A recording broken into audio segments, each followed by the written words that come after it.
Aos amigos do Brasil, muito boa noite! Estamos chegando para mais uma live especial aqui no meu canal no YouTube. Você que nos acompanha em todo o Brasil, que nós tivemos aqui presença de Theo José 2 vezes. Nós tivemos aqui o Alano 2 vezes aqui no programa. E hoje estamos recebendo um dos principais comunicadores da história deste país.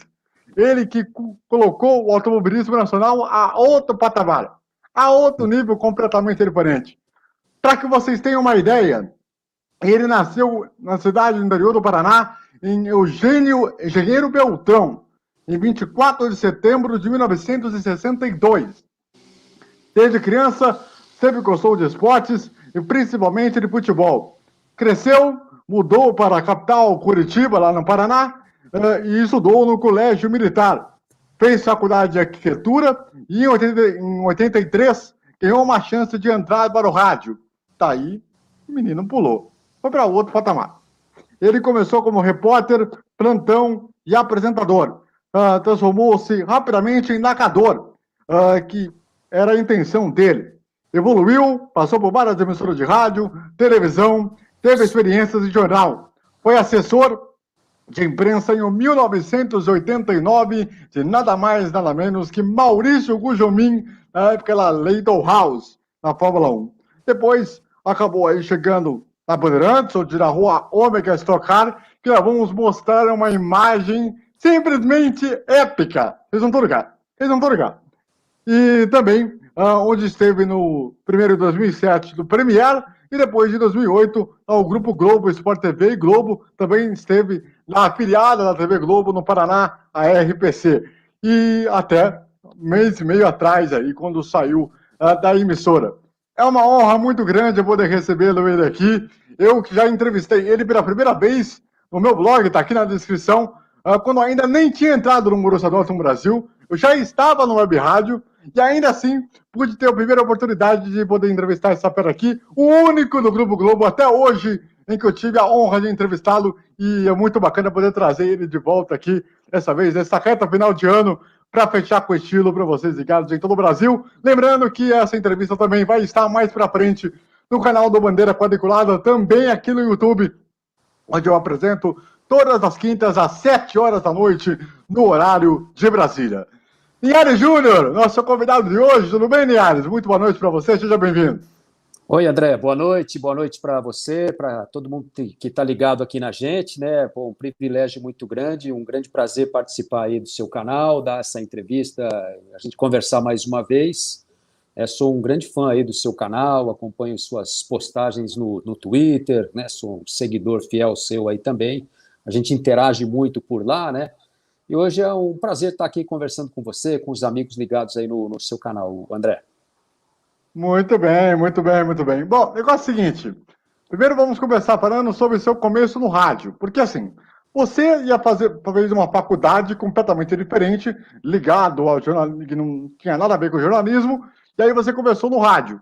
E sendo que nesse período você acabou aparecendo na Rede Massa, que é a afiliada atual do SBT. Me explica como é que é um pouco desse caminho do começo do rádio até aquela primeira aparição na televisão e depois você chegar à narração de televisão.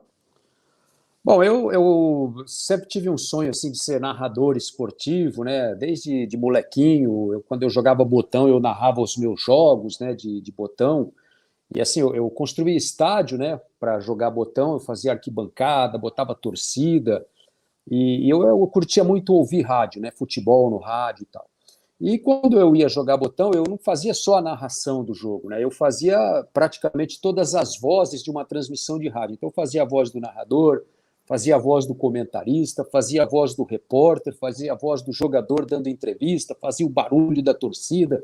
Então, era assim um espetáculo, né, de sons quando eu jogava botão. Eu curtia mais isso do que propriamente jogar o jogo de botão.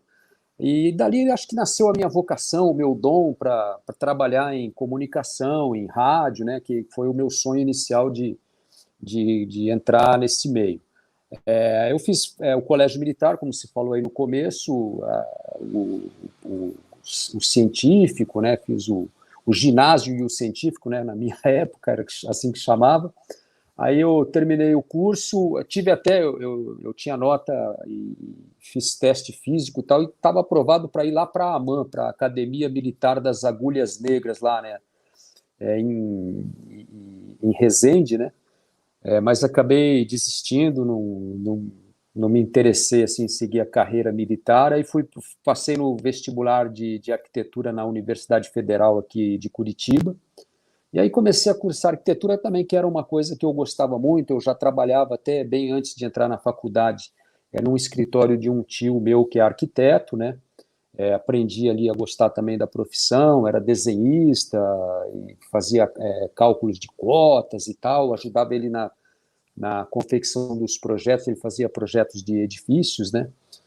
E aí eu comecei a cursar arquitetura em 80, 81, 82, e em 83 surgiu assim essa ideia de ir atrás de uma oportunidade, de uma porta no rádio, né? Aí eu tive alguns contatos aqui, ali, gravei umas fitas em estádio e levei lá para o Sidney Campos, que era o chefe da equipe da Rádio Paraná, que transmitia futebol amador, categorias de base, jogos de vôlei, assim, era uma rádio que ele tinha um horário alugado e ele fazia eventos, né, porque ele comercializava, e ele me deu, assim, a primeira oportunidade do rádio, né. Em 83, finalzinho já de 83, aí em 84 eu ampliei a minha atuação e foi quando eu comecei efetivamente a narrar futebol, né. A própria Rádio Paraná tinha uma equipe que transmitia o futebol profissional, era comandada pelo Rosildo Portela, um narrador já falecido aqui, foi um dos grandes nomes da história do rádio paranaense. E como eu fazia a transmissão, participava da transmissão dos jogos preliminares na mesma emissora, ele me convidou para trabalhar na equipe dele também. Então eu ficava no estádio, já trabalhava, fazia uma jornada dupla, né? E aí comecei a narrar em 84 na Rádio Paraná, a gente cobria muitos jogos do Colorado naquela época, que tinha um time que ficou conhecido aqui na história do futebol paranaense como o Celeboca.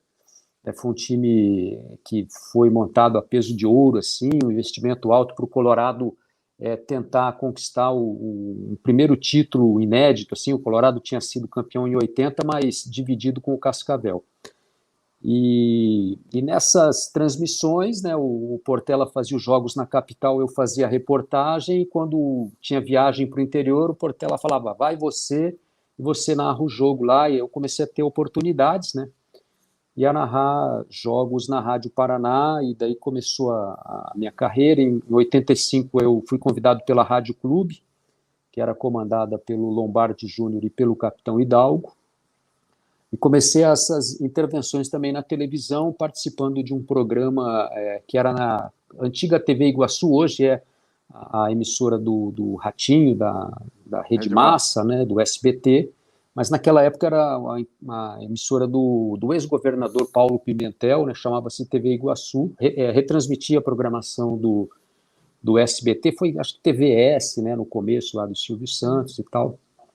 Ela, bem antigamente, era a emissora da Globo, aí por questão política perdeu a concessão da Globo, aí passou para a TVS e tal.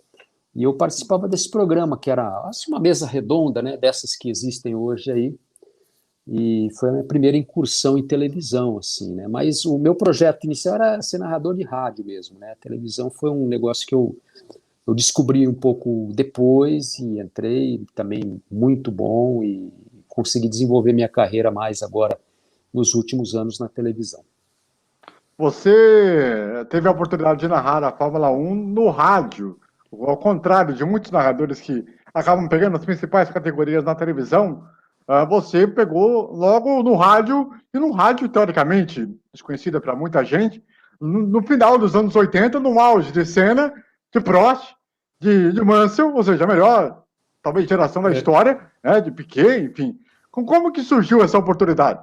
Então, em 86, a gente foi para o México fazer pela Rádio Cidade, porque em 85 eu comecei o ano na Rádio Clube, e na metade do ano o Hidalgo e o Lombardi, que eram sócios, né, eles acabaram rompendo a sociedade, abrindo a sociedade, o Lombardi continuou na Rádio Clube e o Hidalgo abriu uma nova frente na Rádio Cidade de Curitiba, aqui, que era do Grupo Nasser, tinha o consórcio Nasser, tinha uma holding, né, com várias empresas.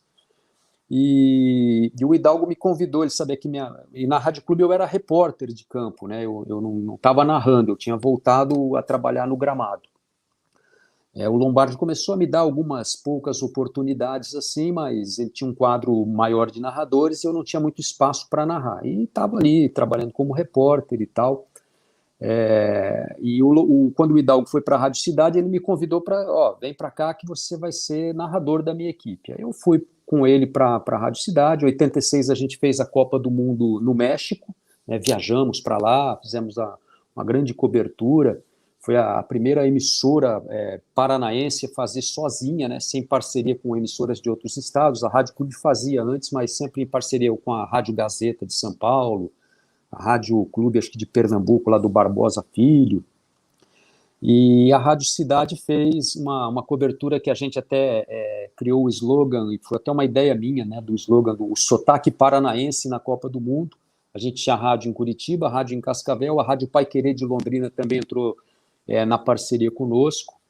E lá na Cidade do México, a gente no IBC, lá no Centro de Imprensa, né, onde a gente trabalhava, o Hidalgo viu que algumas rádios de São Paulo, a Bandeirantes e a Excelsior, né, que hoje é a CBN, né, a Rádio Excelsior, faziam a cobertura da narração da Fórmula 1. E o Hidalgo era um cara que gostava muito de viajar pelo mundo e tal, né? Ele olhou para mim e falou, vamos transmitir esse negócio aí que a gente vai viajar bastante, né? Você topa entrar comigo na Fórmula 1? Eu falei, Hidalgo, com certeza, né? Vamos embora. E aí, ainda em 86, a gente, depois da Copa do Mundo, em setembro, viajou lá para o Estoril, para acompanhar de perto assim, uma corrida de Fórmula 1. Foi aquela corrida em que teve o pódio do Prost, do Piquet e do Mansell, né? O Mansell ganhou a corrida. Aquela famosa foto dos quatro sentados na mureta, com o Senna também, foi nesse grande prêmio, né? Em 86. Eu estava lá nessa corrida e assisti ali de um barranquinho atrás na reta oposta ali, né, onde tem uma curvinha ali, uma ferradura, e foi o meu primeiro contato assim, com a Fórmula 1, né?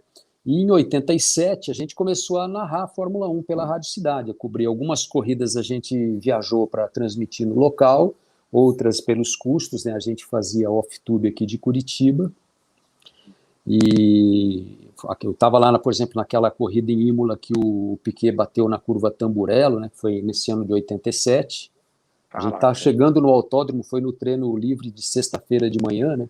A gente estava chegando na pista, daí estava tudo parado, helicóptero e tal, uma confusão danada, e aí a gente descobriu na chegada lá que tinha acontecido esse acidente com o Piquet, né? Aí acompanhamos essa primeira temporada pela rádio, né? Narrei o título do Piquet, né? Ele foi campeão lá no Japão naquele acidente do Mansell, né? No treino de sábado, né? Isso. Se não me engano, que o Quero Mansell rodou. Quero o segundo já. Quero o primeiro treino de sexta-feira, já na madrugada de sábado aqui no Brasil. Isso, então, e ele acabou rodando e teve um problema na coluna e não conseguiu seguir nos treinos, nem disputou aquela corrida, e o Piquet, com o abandono do Mansell, acabou... Eu fui até o México, né, fazer ao vivo a corrida lá no Hermanos Rodrigues. Foi uma corrida antes dessa do Japão, porque o Piquet podia ser campeão lá na cidade do México, né? Olha. Aí eu consegui patrocínio e tal, eu fui sozinho para lá, né? Fui eu sozinho pela rádio. Teve até o Galvão contou essa história no Bem Amigos um dia lá do pega que ele e o Ayrton Senna fizeram nas ruas da cidade do México domingo à noite lá e tal. Eu estava no carro com o Galvão sentado atrás dele, né? O Galvão até contou a história, não precisa nem parar o carro, eu falei para ele, né? Não precisa nem parar o carro, Galvão, se der uma diminuidinha eu já desço aqui do carro andando mesmo, né? E estava o Renato Maurício Prado, estava o Reginaldo, a gente estava lá, né? Olha a turma! E foi depois da corrida no domingo à noite. Nessa corrida o Senna, acho que ele deu um soco num fiscal lá, mexicano, né? Porque o carro dele foi para a brita, ele pedia para voltar e os caras puxavam o carro dele para fora da pista. E ele tomou uma multa lá, se não me engano, de US$ 20 mil, um negócio assim e tal. E a gente foi jantar, e o Senna foi jantar com a gente nessa noite lá, né? Na Zona Cara, Rossa, lá na Cidade do México. Lá. eu Pô, sabia da história do soco do Senna no Ivane, mas essa eu não sabia. Essa eu ele teve não uma sabia. treta lá com os comissários. Eu não lembro se ele deu um soco, se ele. Eu não sei como é que foi, mas ele rodou no meio da corrida lá e Uhum. acabou o carro patinando na brita e ele pedia para os caras empurrar, porque o motor não morreu, né? Ele pedia para Uhum. os caras empurrarem o carro para ele poder voltar para a pista. E os caras que puxavam o carro para mais para trás, ainda mais para o atoleiro, Meu e Deus, ele uma desceu o falta de furo da. comunicação É, total.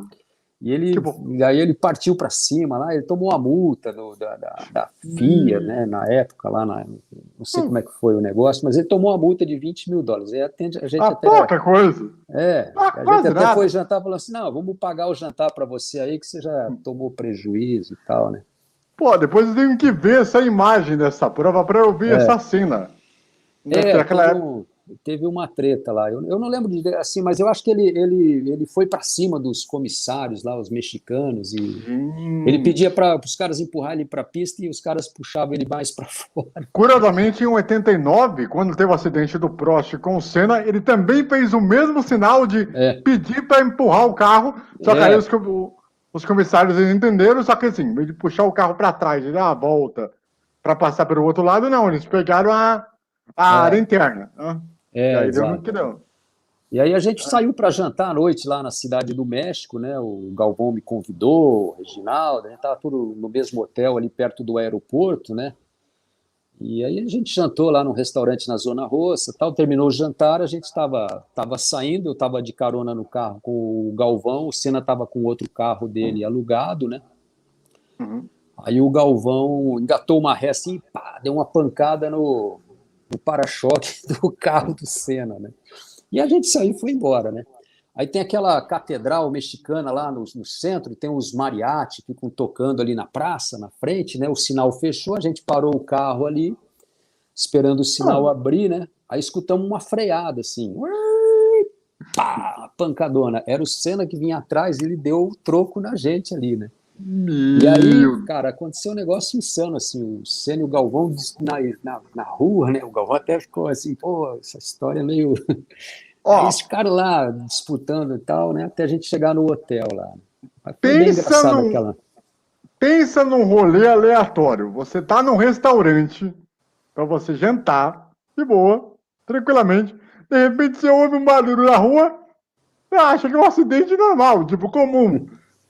Por conta de talvez puxão de freio puxado para trás, né? E aí É, você acaba tendo um acidente. Pô, é um negócio é. inacreditável. Aí você narrou quanto tempo na Então, Fórmula 1 eu lá? comecei em 87, né? A gente fez essa primeira temporada na Rádio Cidade. Aí em 88, mas aí eu não fui mais viajar em 88 por questões de custo e tal. A gente fazia off-tube aqui em Curitiba, né? O Hidalgo acho que também saiu da Rádio Cidade, eu continuei lá. Aí a gente vendeu as cotas de patrocínio e tal, e eu continuei narrando a Fórmula 1 em 88, em 89. Aí em 88 foi o ano que o Maurício entrou na Fórmula 1, né? E aí eu fui fazer, a gente fazia programa também sobre automobilismo, tinha um programa no ar que chamava Grand Prix, o programa do automobilismo, era o nome do programa, né? A gente fazia 15 minutos diários, assim, de automobilismo, então entrevistava os pilotos aqui do automobilismo nacional, às vezes os pilotos, o Maurício, que era aqui de Curitiba, a gente tinha um acesso, um contato com ele, né? E por causa de uma das entrevistas que eu fiz com o Maurício, lá no escritório dele aqui no bairro do Portão, eles tinham uma madeireira ali, né? Em 89, o Maurício, em finalzinho de 88, né? Ele ia começar a temporada de 89, o irmão dele, o Alceu, me ligou, me convidou para ir lá no escritório, que eles queriam me convidar para ser o assessor de imprensa do Maurício. Eles estavam procurando um assessor de imprensa. E aí o Alceu até falou assim, olha, o Maurício pediu para contratar você porque ele gostou muito da entrevista que você fez com ele viu que você é um cara que entende do assunto, sabe o que está perguntando, sabe o que está falando e tal. E aí eu falei, pô, que maravilha, né? Para mim, pô, um sonho trabalhar aí nesse nesse evento, né, e tá participando com vocês e tal, e aí fechei um contrato com eles lá. Foi uma temporada só? Não, aí eu fui contratado enquanto o Maurício, fiquei com eles até 2001, né, Olha! depois todo o período da Fórmula Indy, né, o Maurício na Fórmula Indy, depois os 5 anos de Fórmula 1, depois Se não 2000, me engano, 90 3 ou 4 anos. 3 ou 4 anos na assim, época na da verdade, kart. 90 em 92, que o Maurício disputou a última temporada da Fórmula 1, a gente encerrou ali, ele saiu da Fórmula 1, aí o Alceu Maurício, olha, Linhares, vamos fechar a assessoria, porque o Maurício está sem nada aí, né? Mas se aparecer alguma coisa, se ele voltar a correr em algum lugar, a gente está tentando ver a volta dele para a Fórmula 1 e tal, a gente volta a te chamar, né? Então começou o ano de 93, eu não estava mais trabalhando com ele, continuei fazendo Fórmula 1 na rádio, já estava na Rádio Clube, nesse caminho aí eu mudei de rádio, né? Uhum. E aí em 93, lá quase no final do ano, eles me ligaram porque o Maurício voltou a correr na Fórmula Indy, ele assinou aquele contrato de 3 corridas com o Dick Simon para correr na Fórmula Indy, que era a equipe do Raul Boesel na época, né? Ele fechou aquela parceria com a Hollywood, né? Com a Souza Cruz, e aí o Maurício voltou para a Fórmula Indy, lá nos Estados Unidos, e eles me convidaram de novo, vem trabalhar com a gente aqui outra vez, né? Daí eu voltei a trabalhar com ele naquelas corridas. Em 94 ele fechou lá com o Chip Ganassi, né? Para permanecer na Fórmula Indy. Depois, em 95, foi para a Tech West, com o Bruce McCall. Já na kart. Era Indy, na verdade, né? A kart foi depois de, acho que 95, quando houve aquela... Ruptura. A ruptura foi 95 para 96, né? Que foi a última corrida de Indianápolis, acho que foi 95, né? Se não me engano. Não. 95 houve a briga do... A corrida anterior, antes da ruptura, havia sido na primeira etapa do campeonato lá no circuito do Texas, lá, cara, no circuitinho oval curto. Foi aquele, acho que em 95 teve a última corrida da Fórmula Indy em Indianápolis. E aí houve aquela ruptura do Tony George com a Fórmula Indy, né? E aí houve a briga na justiça pelo nome Indy, que a kart, na verdade, a Fórmula Indy teve que adotar o nome kart, porque não podia usar a Indy, porque a Indy era uma marca do Tony George, que era o dono do circuito de Indianápolis. E a categoria se chamava Indy por causa do circuito de Indianápolis, né? Das 500 milhas de Indianápolis. E aí criou-se a IRL, né, que era a Indy Racing League, e a kart, que era Championship, não sei o que e tal. E o Maurício ficou nessa categoria na kart, né? Então houve a cisão e foi um negócio muito ruim, porque foi ruim para os dois lados, né? E a kart, a Indy, que era muito forte, deu uma enfraquecida, a IRL também não veio tão forte como se imaginava, né? E eu trabalhei nessa época aí, né? E é curioso que, assim, a época da kart, ela, para mim, eu considero a época de ouro da Indy, porque praticamente teve as principais equipes, nós tivemos os principais pilotos da categoria, então, tanto que em 2000, até 2000, era uma categoria muito, mas muito forte, mas muito competitiva. A ponto de nós tínhamos o Montoya, para correr na Chico Ganassi, nós tínhamos o Júlio Ferran, o Hélio, o Tony, tudo da Indy Lights. Eu peguei nessa época de 95, mais ou menos, até 95, tinha o Nigel Mansell, que tinha saído da Fórmula 1, que estava lá, ele foi campeão, inclusive correndo pela equipe do Paul Newman, né, da Newman Haas. Em 92 e 93. Não, o Mansell foi um pouquinho depois, né? Ele só saiu de lá até 95, porque em 95 ele recebeu o convite da McLaren para correr duas corridas. Exato, então eu peguei essa fase aí, tinha o Michael Andretti, o Mário Andretti, né, corriam os dois, até o Michael Andretti foi companheiro do Maurício em 94, lá na Chip Ganassi, né. Quando ele foi chutado na McLaren em 93. Exato. E assim, tinha o Al Unser Jr., né, era um dos pilotos de muito gabarito, né, correndo na categoria. Foi a fase boa brasileira também, né, com o Tony Canaan, o Elinho, o Christian Fittipaldi, o Roberto Moreno chegou a correr, tinha o Boésio, né? Então o Maurício, o Emerson, né? Que estava, apesar da idade, numa grande fase. Então E era eu, bacana. Olha, eu vou te dizer uma coisa assim, eu trabalhei nos bastidores das duas categorias, da Fórmula 1, da Fórmula Indy. A Fórmula Indy era um negócio espetacular, assim, de receptividade, de abertura para você ter contato com os pilotos, sabe? A categoria era muito, tinha uma atmosfera muito legal, assim, né? A Fórmula a 1 eu vibe ainda era outra. a Fórmula 1 ainda peguei uma fase que era legal também. Você não tinha como é hoje, assim, né? Hoje é muito restrito. Faz tempo que eu não vou a uma corrida de Fórmula 1, mas a última vez que eu fui foi em 92, né? Então, assim, sei lá, eu acho que a Fórmula 1 foi se fechando cada vez mais, diminuindo os acessos. Você, às vezes, nem via os pilotos no autódromo, era uma coisa muito difícil. A Indy não, já era uma coisa mais aberta, mais familiar, assim, né, vamos dizer. Olha só, a galera tá ligada com a gente aqui no chat no YouTube. Eu vou colocar aqui na tela. O Hugo Rocha tá ligado com a gente aqui, ó. Ele fala aqui sobre o episódio que você citou aí do México. Ele fala Uhum. aqui, ó, foi uma espécie de bate-bate no parquinho entre Galvão e Senna. Mais ou Basicamente menos isso. isso. Olha o nível, né? Olha o Basicamente. nível do bate-bate. E beleza, hein? Só com nível acima, evidentemente. Uhum. A Denise Lotar tá ligada com a gente aqui, sempre acompanha aqui meu canal. Abraço para você, Denise. Obrigado demais aí pela audiência. E até para mostrar aqui agora para vocês, é o seguinte: 97, Linhares, você narrou a Ômega Stock Car, que Isso, é o que era a Stock Car hoje, só que com os carros Ômega. exato. Tinha Você a Fórmula tava Chevrolet e tinha a Ômega, né? Era o evento que a gente narrou lá na Band, né? na Band, né? Na Band, Então vamos exato. mostrar para vocês agora. Isso aqui é uma raridade, Brasil. 1997.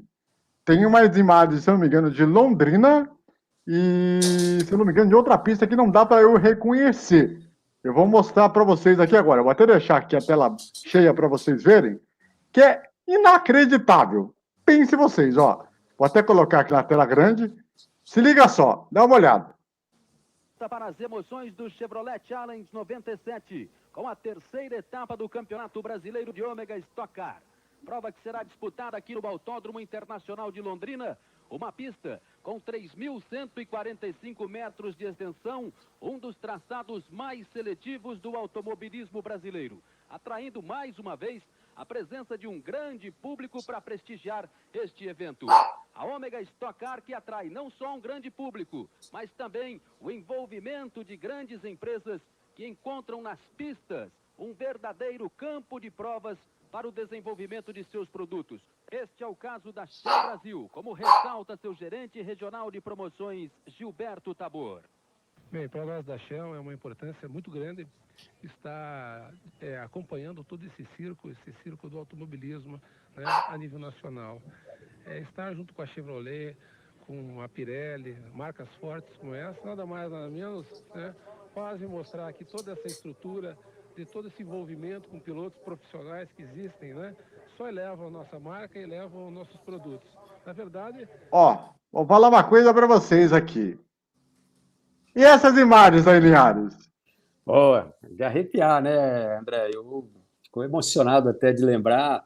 Você sabe que nessa temporada aí, eu narrei a primeira vitória de uma corrida geral, assim, do Cacá Bueno. Cacá Bueno ganhou em Jacarepaguá nessa temporada. Ele corria na categoria B, né? Lembra? Nessa época tinha a categoria A e a categoria B. Era uma questão de tempo, porque tinha os pilotos mais experientes e os mais jovens ficavam na categoria B. Não sei se tinha muita diferença de equipamento, alguma coisa assim. E o Cacá Mais ou Bueno... menos que é na Moto 2 e na Moto 3 hoje. Tem Isso, uma então, equipe satélite e uma equipe principal. e o Kaká lá em Jacarepaguá, ele acabou ganhando a corrida geral. Ele ganhou dos pilotos da A e da B. Na classificação geral, ele terminou em primeiro lugar. Caraca. E eu narrei a primeira vitória dele, né? Foi nessa temporada de 97 aí. Você vê depois, ele foi um grande campeão da categoria, né? Mas eu tive esse prazer aí, né? Falava isso sempre pro Galvão, né? Falava, pô, Galvão, eu narrei aí a primeira vitória do Kaká e tal, né? Tem isso no meu currículo aí. Essa oportunidade de narrar a Stock, como é que ela aconteceu para você narrar na Bandeirantes dentro do Show do Esporte? Então, o que aconteceu foi o seguinte: existia na época a TV Tarobá, né, fazia a geração das imagens das corridas. Aí quem narrava era o Luiz Carlos Largo, que está hoje lá na ESPN. Né? O Largo era o narrador da Stock Car e da Fórmula Chevrolet. E aí, em 97, a TV exclusiva aqui de Curitiba, que tinha um caminhão de produção de transmissão e tal, acabou ganhando uma concorrência. Não sei o que rolou nos bastidores aí, mas a Stock Car passou a ser, as imagens passaram a ser geradas pela TV exclusiva aqui de Curitiba. E eu trabalhava com eles aqui no pay-per-view do Campeonato Paranaense e tal. Então, aí, pô, a gente é que ficou com a incumbência de escolher a equipe e tal. E o Braga, que era o chefe da TV exclusiva, né, o Luiz Carlos Braga, me chamou para narrar. Falou, pô, eu já tinha narrado automobilismo em rádio e tal, já tinha experiência, né, nessa área, né? E acabei sendo convidado para narrar as corridas na Bandeirantes, né? E aí a gente fazia a geração das imagens, elas não passavam ao vivo. O contrato nesse ano foi um pouco diferente, então a gente ia no autódromo, eu gravava, narrava a corrida no lugar, ao vivo, na hora lá. Depois a gente vinha para Curitiba, fazia uma edição dos melhores momentos da corrida, né? E aí no domingo seguinte passava dentro do Show do Esporte da Band, era uma transmissão em videotape. Né? Quase meia hora de exibição cada corrida. Isso, daí tinha a Fórmula Chevrolet e tinha a Fórmula Chevrolet, tinha, por exemplo, tinha o Valdeno Brito, quem mais que tinha lá? Tipo, tinham vários pilotos, assim, que o Max Wilson, se não me engano, nessa época. Então, vários pilotos que também depois fizeram sucesso, né, no automobilismo.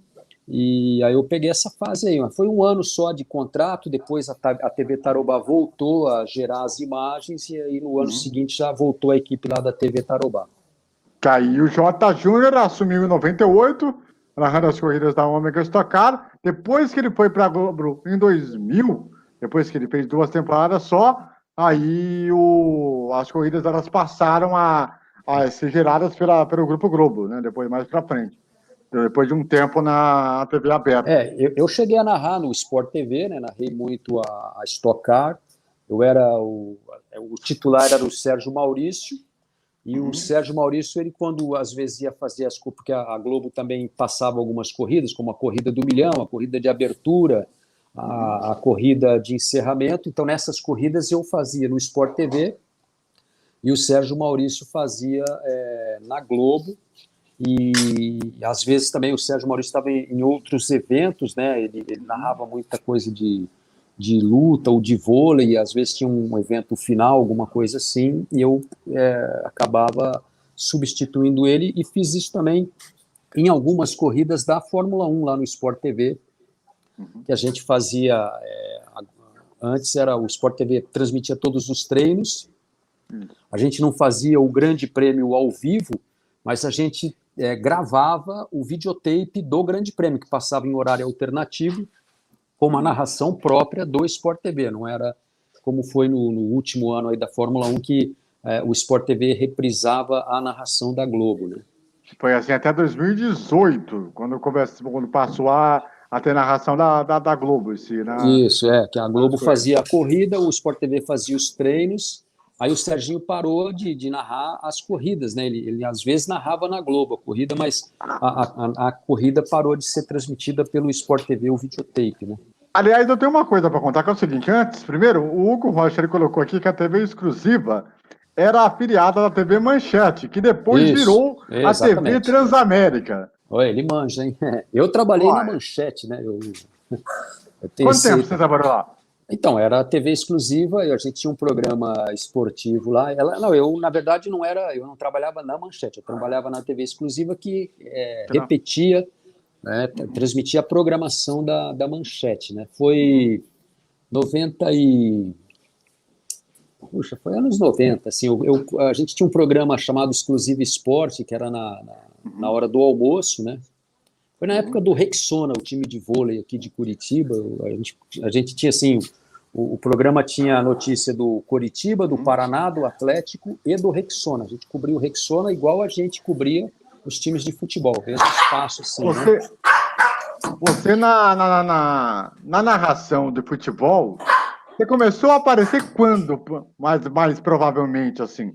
Porque antes era automobilismo, tal, você fazia um plantão aqui, plantão ali, e aí você começou a narrar um jogo ali e aqui. Como que surgiu tudo isso? Toda essa parte de narração esportiva do futebol? Bom, assim, o futebol eu comecei no rádio, né? Em 95, a gente tinha aqui em Curitiba a TVA, que era ESPN Brasil, né? Na época, assim, a programação tinha a NET, que era os canais da NET, né? E tinha a TVA, que tinha no canal esportivo era a ESPN, era separado, né? E a TVA resolveu fazer, em 95, um pay-per-view do Campeonato Brasileiro da Série B, que tinha o Coritiba e o Atlético disputando, em 95. Os dois até fizeram a final do campeonato naquele ano. E aí a gente montou lá uma estrutura para transmitir os jogos do Atlético e do Coritiba em pay-per-view na TVA.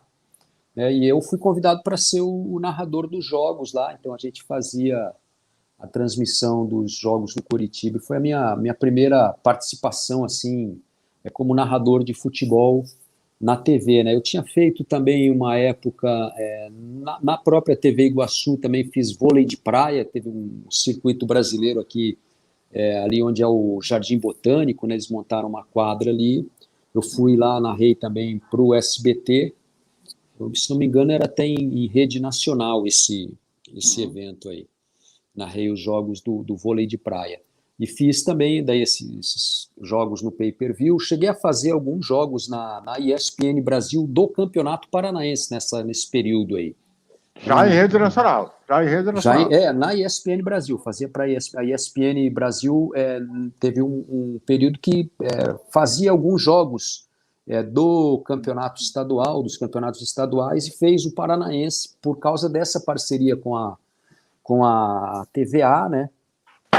E eu cheguei a narrar na ESPN Brasil também, fiz nessa época, aí, no final dos anos 90 também, alguns jogos pro Sport TV, que estava bem no comecinho, cheguei a fazer aqui em Curitiba, alguns jogos do Campeonato Paranaense também, que naquela época a TV a cabo ela não tinha esse negócio dos direitos, então eles vinham, acertavam com os clubes e faziam uma transmissão, outra, era um negócio mais... Eu não sei como é que funcionava na época, assim, a parte... Era antes da Lei Pelé. Se não me engano, era antes da Lei Pelé. Antes de tudo. Não existia, assim, essa guerra que tem hoje por direitos de transmissão. Os estaduais não eram um negócio que tinha essa comercialização, esse envolvimento de televisão. Então, às vezes as televisões iam lá, os clubes deixavam transmitir em troca da divulgação, de visibilidade, né? Era outra cultura, né? E essa época aí da TVA e ESPN Brasil é a época que teve o Campeonato Paulista, o Campeonato Carioca e além do Paranaense. Era uma trinca que ela se mostrava em jogos em sábado e domingo com divisão de rede. Tinha esse detalhe também. Porque nos jogos do Carioca e do Paulista você tinha divisão de rede para as praças.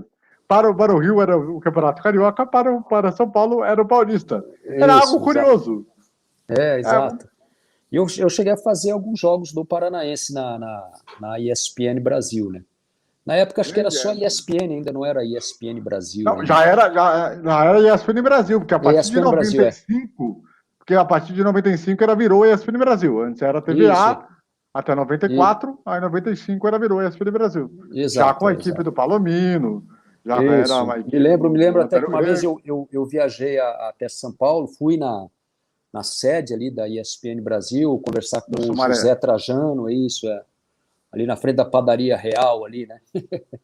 Que tem ali na frente. Como era trabalhar com o Trajano? A MTV ali também, né? Eu conversei com o Trajano uma vez só eu fui até São Paulo, né? Conversei, mas foi muito, muito bacana, me recebeu muito bem lá na emissora, né? Me mostrou todas as instalações e tal. E foi assim um contato para a gente estava participando assim dessas transmissões, né? Então foi uma experiência muito legal assim, né? Foi por causa desse trabalho no Paranaense que chamou a atenção do Premier para te chamar em 2007?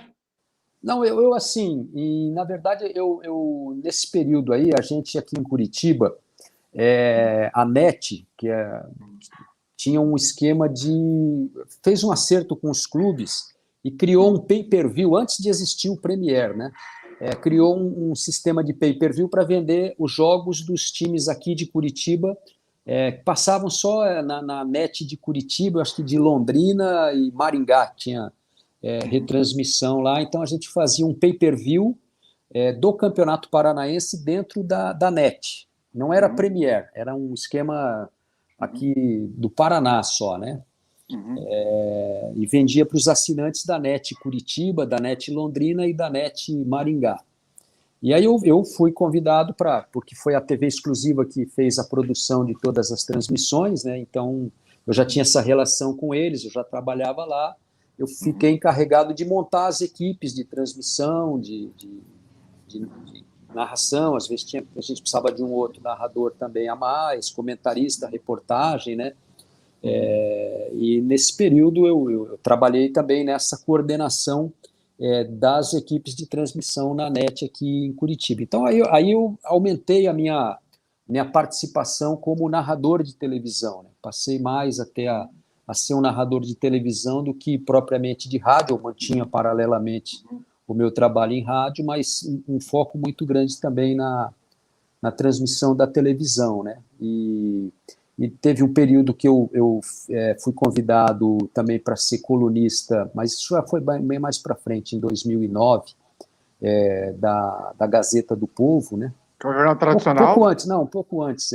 Antes de ir para São Paulo, eu fui colunista da Gazeta do Povo, fiquei lá acho que de 2008, 2007 até 2011, mais ou menos, foram 4 anos, né? E aí, 2007, como que o Premier veio até você? Na verdade, eu fui atrás do Premier, né? Assim, eu mandei um DVD para o Emanuel Castro, né? Que era assim, o gerente, o chefão lá do Sport TV, do Premier, né? Eu consegui um contato através de um amigo que era amigo em comum, né? E ele conseguiu. O Lito Cavalcante me passou o telefone do Emanuel. Eu era muito amigo do Lito desde 87, né? O Lito, nessa época de 87 e tal, nos anos 80, o Lito ele cobria, escrevia Fórmula 1 no estado de São Paulo, né, no Estadão. Então eu conheci muita gente ligada ao automobilismo nesse período que eu trabalhei em rádio, né? O Edgar Melo Filho, ficamos muito amigos dessa época aí de rádio. O Éder Luiz, que hoje é o chefe lá da Transamérica.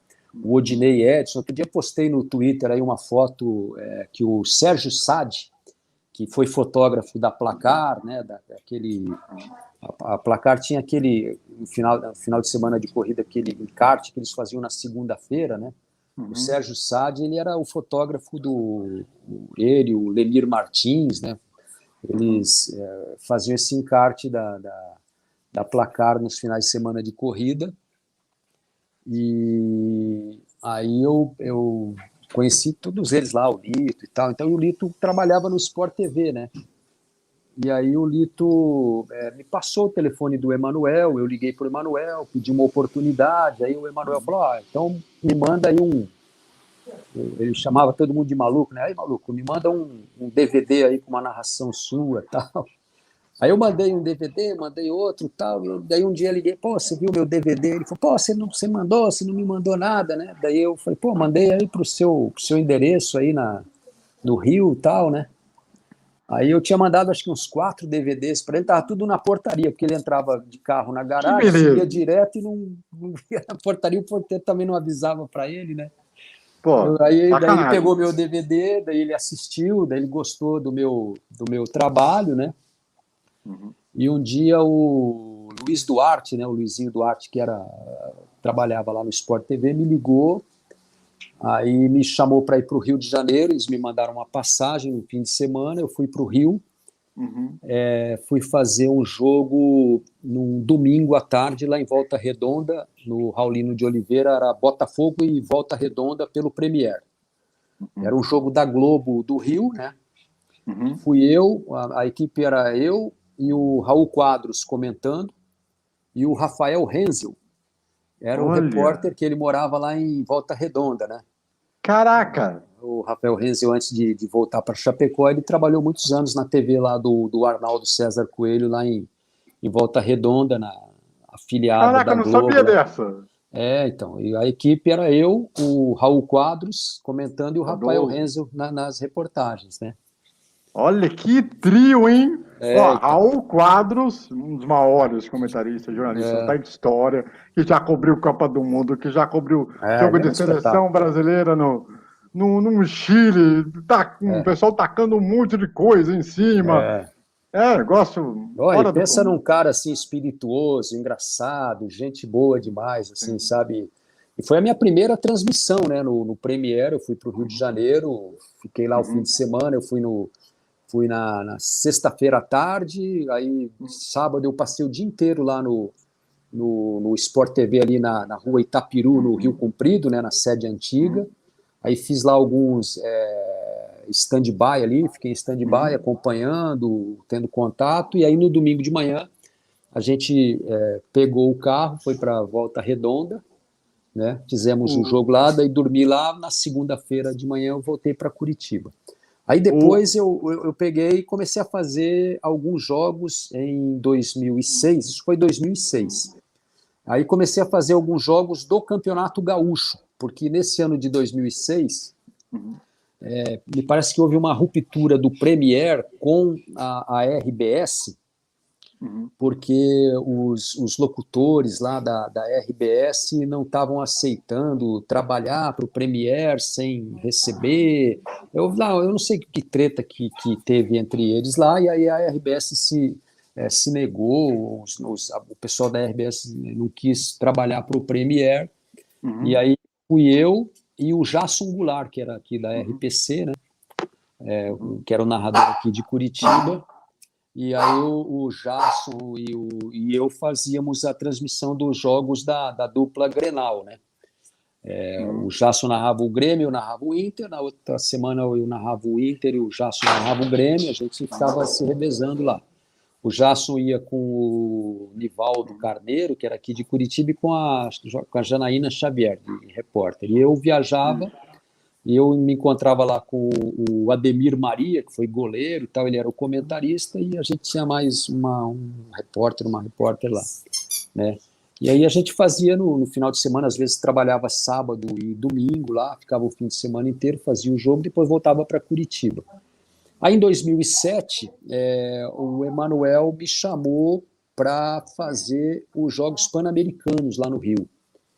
Aí eu fiquei um mês lá no Rio, fazendo a cobertura do Pan-Americano, né? E aí assim, como os narradores estavam muito concentrados em cima dos eventos do Pan-Americano, eles começaram a me colocar para viajar. E fazer jogos do Campeonato Brasileiro, que estava rolando também no meio do Pan-Americano, né? Então eu fui fazer jogo em Cariacica, do Fluminense, fui para Brasília fazer jogo do Fluminense, fui para Minas fazer jogo lá dos times mineiros. Inclusive, assim, naquela terça-feira que teve aquele acidente lá com o avião da TAM, que foi em 2007, né, que ele passou reto na pista lá. Que você saiu e foi direto justamente na sala no prédio, no próprio prédio da TAM, né, esse acidente foi numa terça-feira à noite. Eu estava no estádio Ipatingão, lá em Ipatinga, para fazer um jogo do Santo André com o Ipatinga. O Marcelinho Carioca jogava no Santo André nesse ano. Já fez um excelente paulistão, diga de passagem. Então, e o Santo André estava na Série B, um jogo da Série B. Estava lá na cabine eu e o Bob Faria, e o Jaime Júnior, que hoje é narrador lá da Globo Minas, era o repórter de campo lá. Ele morava ali na região, ali, né? E era a equipe, a gente estava lá no Ipatingão para fazer esse jogo na terça, aí eu na quarta-feira ia fazer o jogo América de Natal e Atlético Mineiro no Mineirão, então a gente saiu de manhãzinha de Ipatinga na quarta, esse jogo foi na terça, no dia do acidente, né? Aí na quarta eu fui para Belo Horizonte, fiz o jogo do Atlético Mineiro e América de Natal, e daí na quinta-feira cedo eu peguei o avião e fui para Uberlândia, eu o Bob Faria, para a gente fazer Flamengo e Paraná Clube, lá no Parque do Sabiá. Que tudo é pelo Sport TV, esses jogos aí, pelo Premier, né?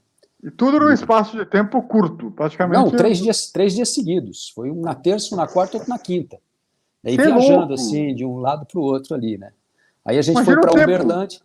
Daí fui para Uberlândia fazer o jogo. O Paraná até ganhou de 2-1 do Flamengo lá, 2 gols do Josiel, né? Aliás, é curioso, porque essa época era comum você pegar um narrador tal para ir no local mais próximo, e depois, se fosse ir para um local mais aleatório, você chegava e você ia lá para outro lugar. Então tinha essa também. Exato.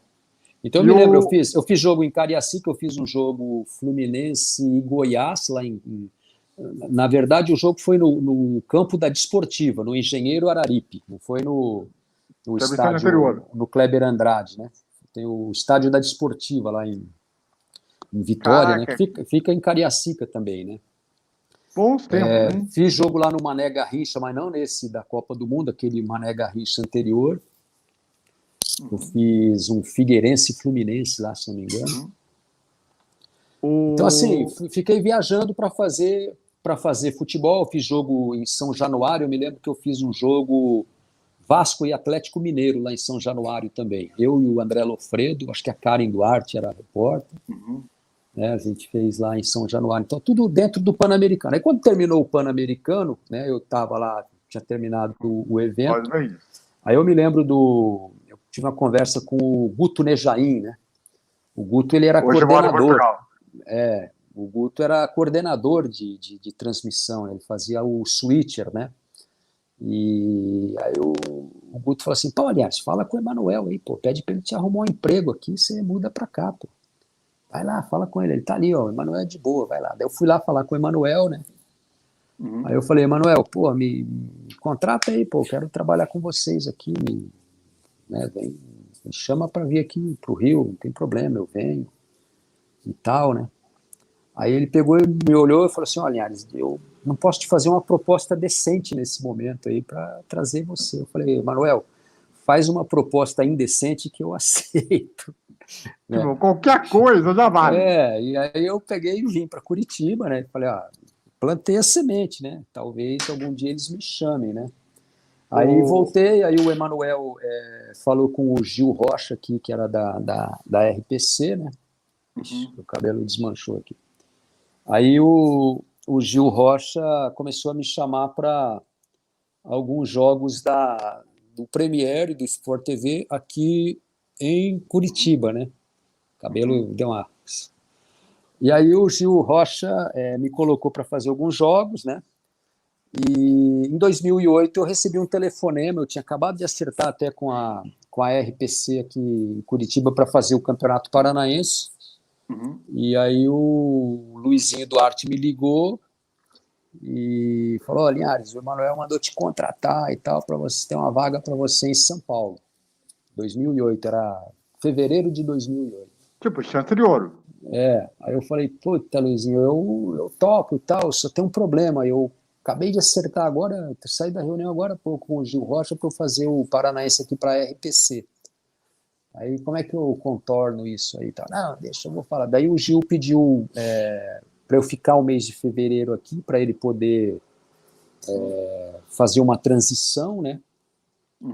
Aí o Emanuel e o Luizinho toparam, daí eu fiquei, manteve-se a proposta, o acerto para ir para São Paulo, só que em vez de ir em fevereiro, eu fui no mês de março, né? E aí eu fiz em 2008. Aí eu fiz o Campeonato Paranaense aqui em fevereiro, e daí em março eu me desliguei de tudo que eu tinha aqui, né? Eu trabalhava na CBN na época, era narrador lá na CBN, apresentava programa, eu fiquei na RPC, e era colunista da Gazeta do Povo. E aí mas a Gazeta eu continuei escrevendo lá até 2011, se não me engano. E eu era presidente também da Associação dos Cronistas Esportivos do Paraná, aqui em Curitiba. Que a CESP seria aqui. Exato. Eu estava na metade do mandato, né? Meu mandato ia acabar em 2009, né? Eu tinha sido eleito em 2007, estava cumprindo o 2º ano e ia acabar em 2009.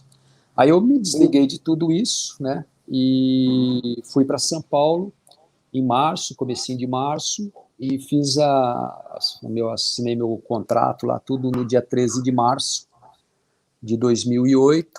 Isso foi acho que uma terça-feira, alguma coisa, segunda-feira. E aí, no sábado seguinte, eu fiz a minha estreia lá no Premier.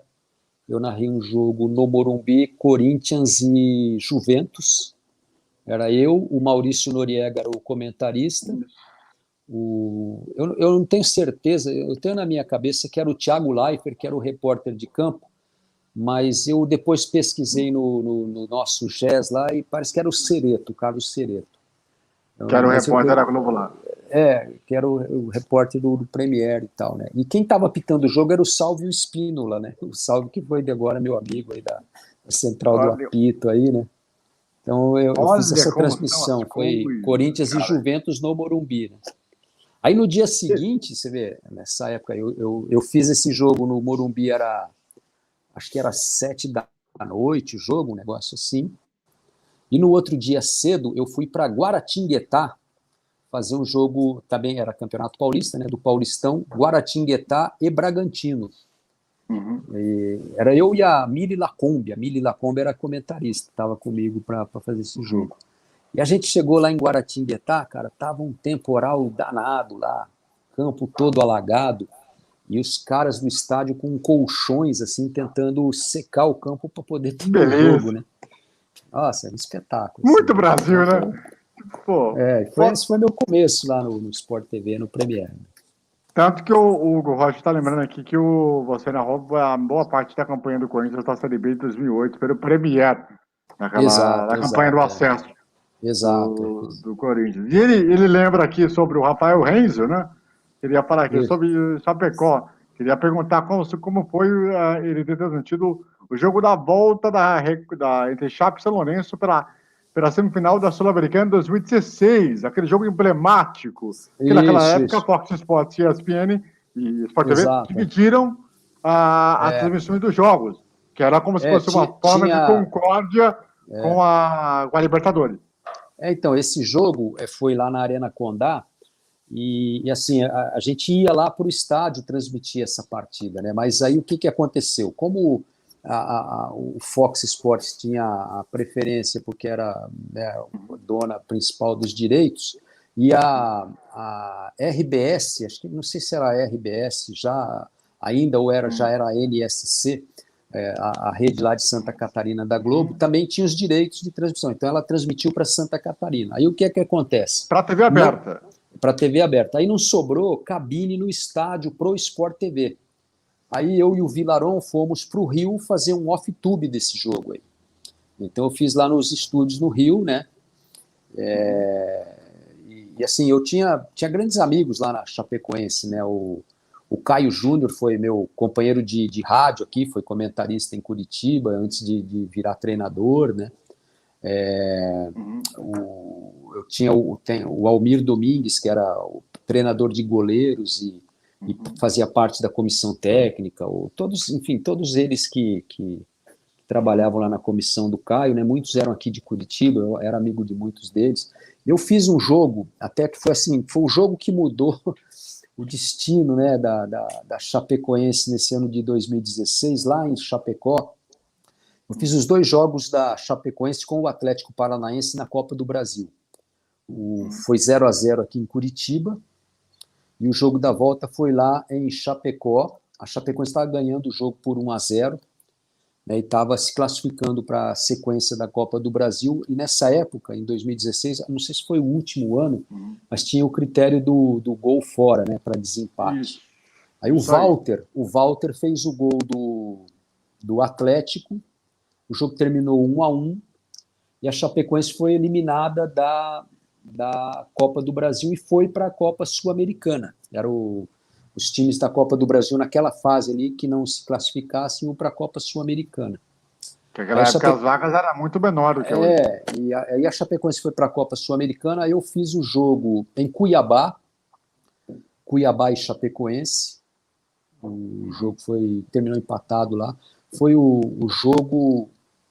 a estreia do Jackson Follmann. O Caio escalou ele, a Chapecoense entrou com um time meio misto e tal. O Follmann foi o goleiro lá em Cuiabá. E o Caio Era o segundo goleiro, né? O Caio era muito meu amigo, assim, então a gente conversava, o cara falava, o Follmann é a grande aposta da Chapecoense. O Danilo era o goleiro titular, né? E o Follmann era uma aposta. A Chapecoense via no Follmann assim, um goleiro para 10 anos no gol da Chapecoense. Para quem acompanha minhas redes sociais, quem me acompanha no meu canal, principalmente pelo trabalho mesmo do Borussia Dortmund Brasil, sabe que o ano 2016 ele é muito emblemático para mim, porque foi um ano que eu ajudei o Deva Paskovic, que foi um cara que trabalhou muito tempo no Sport TV, né? Inclusive, acho que no mesmo tempo que você, né? Não, quando eu cheguei, ele acho que já tinha saído, ele tinha acabado de sair. Olha só. Já tinha saído. Ele estava na rádio CBN na época que eu cheguei lá. Ele trocou a TV pela rádio, ele era o narrador da rádio. Eu me lembro que no Pacaembu, por exemplo, era um estádio que as cabines eram muito próximas ali, da rádio ficava embaixo da cabine que a gente transmitia. O Deva era uma conversa muito legal, ele, o Mário Marra, o Oswaldo Pascoal. Eu sempre passava lá, fazer questão de ir na cabine deles ali para conversar, né? O Rogério Assis, da Bandeirantes, também eu sempre me encontrava com ele lá. Então, o Deva tinha assim, o Deva era uma conversa muito legal. Ele enfrentou um problema, né, de doença e venceu teve um câncer, né? Que ficou um tempo, conseguiu curar. O Deva era um cara que tem, assim, ele era um cara espetacular, né? Nossa. Ele tinha, o que ele tinha de mais diferente em relação aos outros narradores, assim, de todos aqueles que a gente se espelha, o que ele tinha de diferente? Eu acho assim, o Deva tinha uma voz muito bonita, né? Ele tinha uma voz assim marcante, uma vibração, uma aura, né? Espetacular, assim. E ele refletia na hora de transmitir o jogo a pessoa que ele era, né? Ele era muito muito puro, assim, né? E ele era um cara muito competente, né? Eu admirava muito o trabalho dele, assim. 2 pontos que eu queria perguntar de uma era do Sport TV que foi muito bacana, que eu até perguntei isso no meu blog, quando a gente entrevistou em 2013, que foi o Sul-Americano Sub-20 de 2011, que talvez foi o mais emblemático sul-americano daquela geração, com Danilo, com Neymar, um time extremamente espetacular, um time com o Neymar que tinha acabado de ganhar a Libertadores daquele ano de 2011, pela equipe do Santos, que... Não, na verdade, eles foram ganhar depois, né? Porque o torneio foi em janeiro, e eu me lembro até que quando o torneio terminou, comecinho ali de fevereiro, porque foi um torneio longo, né? Eram 5 seleções em cada chave na primeira fase, aí todo mundo jogava contra todo mundo, para classificar 3 para um hexagonal que jogava todo mundo contra todo mundo. Então, exatamente. Era um jogo... tinha jogo todo dia, e era jogo todo dia, né? Foi a primeira fase em Tacna, ali no sul do Peru, pertinho da divisa com o Chile, e a segunda fase em Arequipa, né? No estádio da Universidade. Você fez em loco, né? Nós fomos em loco. A única equipe brasileira que foi transmitir os jogos lá no Peru foi a nossa, né? A Band fazia os jogos também, se não me engano, em TV aberta, mas a Band só fazia os jogos do Brasil. E a Globo fez o jogo Brasil-Uruguai. Brasil-Uruguai. Não, o Brasil-Uruguai, que foi o último jogo. O Brasil deu uma goleada, acho que 6-1 no Uruguai, né? E o Uruguai voltou, esse torneio foi bacana, porque o Uruguai voltou a disputar uma Olimpíada. O Uruguai tinha disputado a Olimpíada naqueles 24 e 28, que ganhou as 2 medalhas, quando virou a Celeste Olímpica, né? E depois nunca mais foi para a Olimpíada, a seleção do Uruguai. Ela voltou nesse torneio, que o Brasil e o Uruguai se classificaram para os Jogos de Londres, né? E E essa seleção tinha o Neymar, né, que era o grande destaque. Aliás, o meu bordão no gol é dele por causa do Neymar, né? Esse jogo.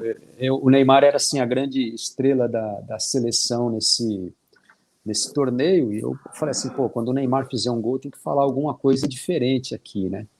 Aí o primeiro jogo foi Brasil e Paraguai, né? E aí o primeiro gol foi do Neymar, 1-0 para o Brasil. Aí me veio na cabeça assim, é dele, é de Neymar, né? Aí 2-0 para o Brasil, gol do Neymar. Eu de novo, é dele, é do Neymar. 3-0 para o Brasil, Neymar. É dele, é de Neymar. 4-0, 4-0, gol do Neymar. Os 4 gols do Neymar no primeiro jogo. Aí eu falei, pô, acabou com o jogo. E aí eu falei, pô, esse bordão ficou até bacana aí, né? Vou adotar em todos os gols daqui para frente, né?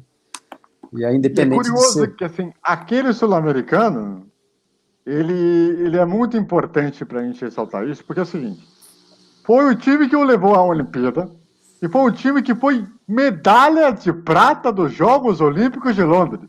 Exato. Quando perdeu a final para o México. E esse time ainda ganhou o Mundial da categoria na Colômbia. Sub-20 na Colômbia. Exato. Foi no mesmo ano, foi no mês de junho, julho, se não me engano. Esse Mundial aí, eu tive a oportunidade de fazer um jogo no título contra Portugal na final. Foi um negócio muito, muito bacana de se fazer. Nesse time do Mundial ainda tinha o Douglas Coutinho, tinha mais alguns jogadores que não participaram, porque o sul-americano teve o Neymar, aí os dois laterais eram o Danilo e o Alexandre, que estão hoje na seleção do Tite, né? A zaga era o Bruno, o Vini e o Juan que jogou lá na Inter de Milão. O Bruno Vini, que era do São Paulo, ele até fraturou a perna no jogo, se não me engano, contra a Argentina, e deixou o torneio na metade lá. Aí a gente tinha o Fernando, que foi esse da polêmica lá da Rússia, né, com o motorista. Cara, estava no que era o volante do time, o Casimiro, do Real Madrid. Opa! Perdemos o contato aqui com o Linhares aqui. Calma aí, peraí que nós vamos retomar. Nós vamos retomar aqui o contato com o Linhares para que a gente possa continuar aqui. Vamos aguardar ele aparecer de novo.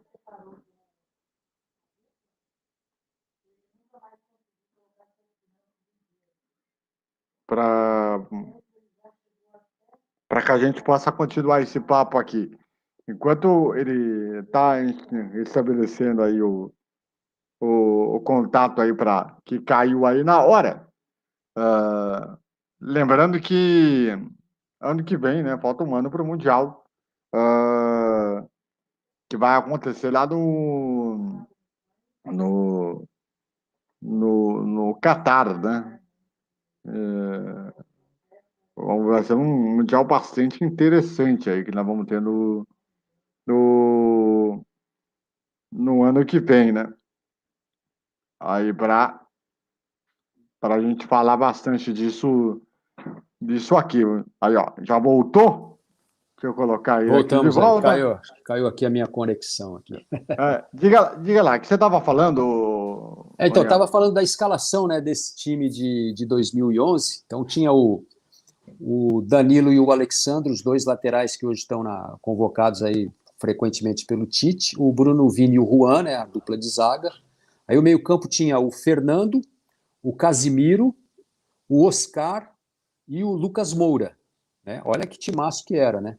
E lá na frente, o Neymar, e às vezes era o Diego Maurício, que era do Flamengo, o Henrique Cacheta, lá, centroavante do São Paulo, ou o William José, né? E o Neymar.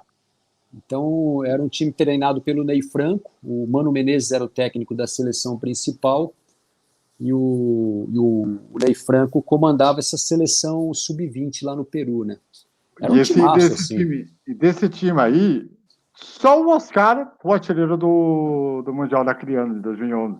Inclusive, o gol do título foi dele, de que ele passagem. O Oscar disputou a Copa do Mundo, o Neymar, né? Se fala da carreira do Neymar. Aí a gente tem aí o Danilo, Alexandro, Casimiro, provavelmente vão estar na Copa do Catar, não sei, né? O Tite tem convocado esses jogadores. Enfim, foi uma seleção uma geração que deu muito certo no futebol, né? Uma geração muito vencedora essa do Sul-Americano Sub-20. Tem uma pergunta aqui do Vinícius Chagas, ele está perguntando o seguinte: Linhares, você acha que a Bundesliga tem condições de ser a melhor ou a segunda melhor liga? Porque é a liga que mais tem títulos de Champions, empatado com a Premier League, com a Eredivisie, que é a holandesa, e também com a Itália, com o Calcio, mas sem tanto dinheiro. E aí, Linhares, o que dá para falar dessa situação nas principais ligas da Europa? Então, a Liga Alemã, eu acho que ela é muito forte, né? A Alemanha é um país muito forte em nível de Copa do Mundo, então eu acredito que a Liga Alemã é, sem dúvida alguma, uma liga muito forte, muito bem disputada, né? A Premier League, ela cresceu muito nos últimos anos, né? Até um tempo atrás, o futebol inglês não era do nível que é hoje, com a inserção dos estrangeiros, com o aumento da participação dos estrangeiros. Os times ingleses passaram a ser muito fortes e você vê que hoje eles dominam, né, o cenário da Champions League, né, tem disputado as finais entre times ingleses, né. A Alemanha tem ficado muito restrita ao Bayern de Munique alcançar sucesso. Agora o Borussia está numa fase muito boa, né? Tem Hoje perdeu pro Hertha. Tem o RB Leipzig lá que está numa fase também de investimento, né? Eu acho que o futebol italiano deu uma renascida. Os times italianos estão voltando ao cenário, né? O futebol italiano passou por uma crise muito grande, aquelas denúncias de corrupção, né?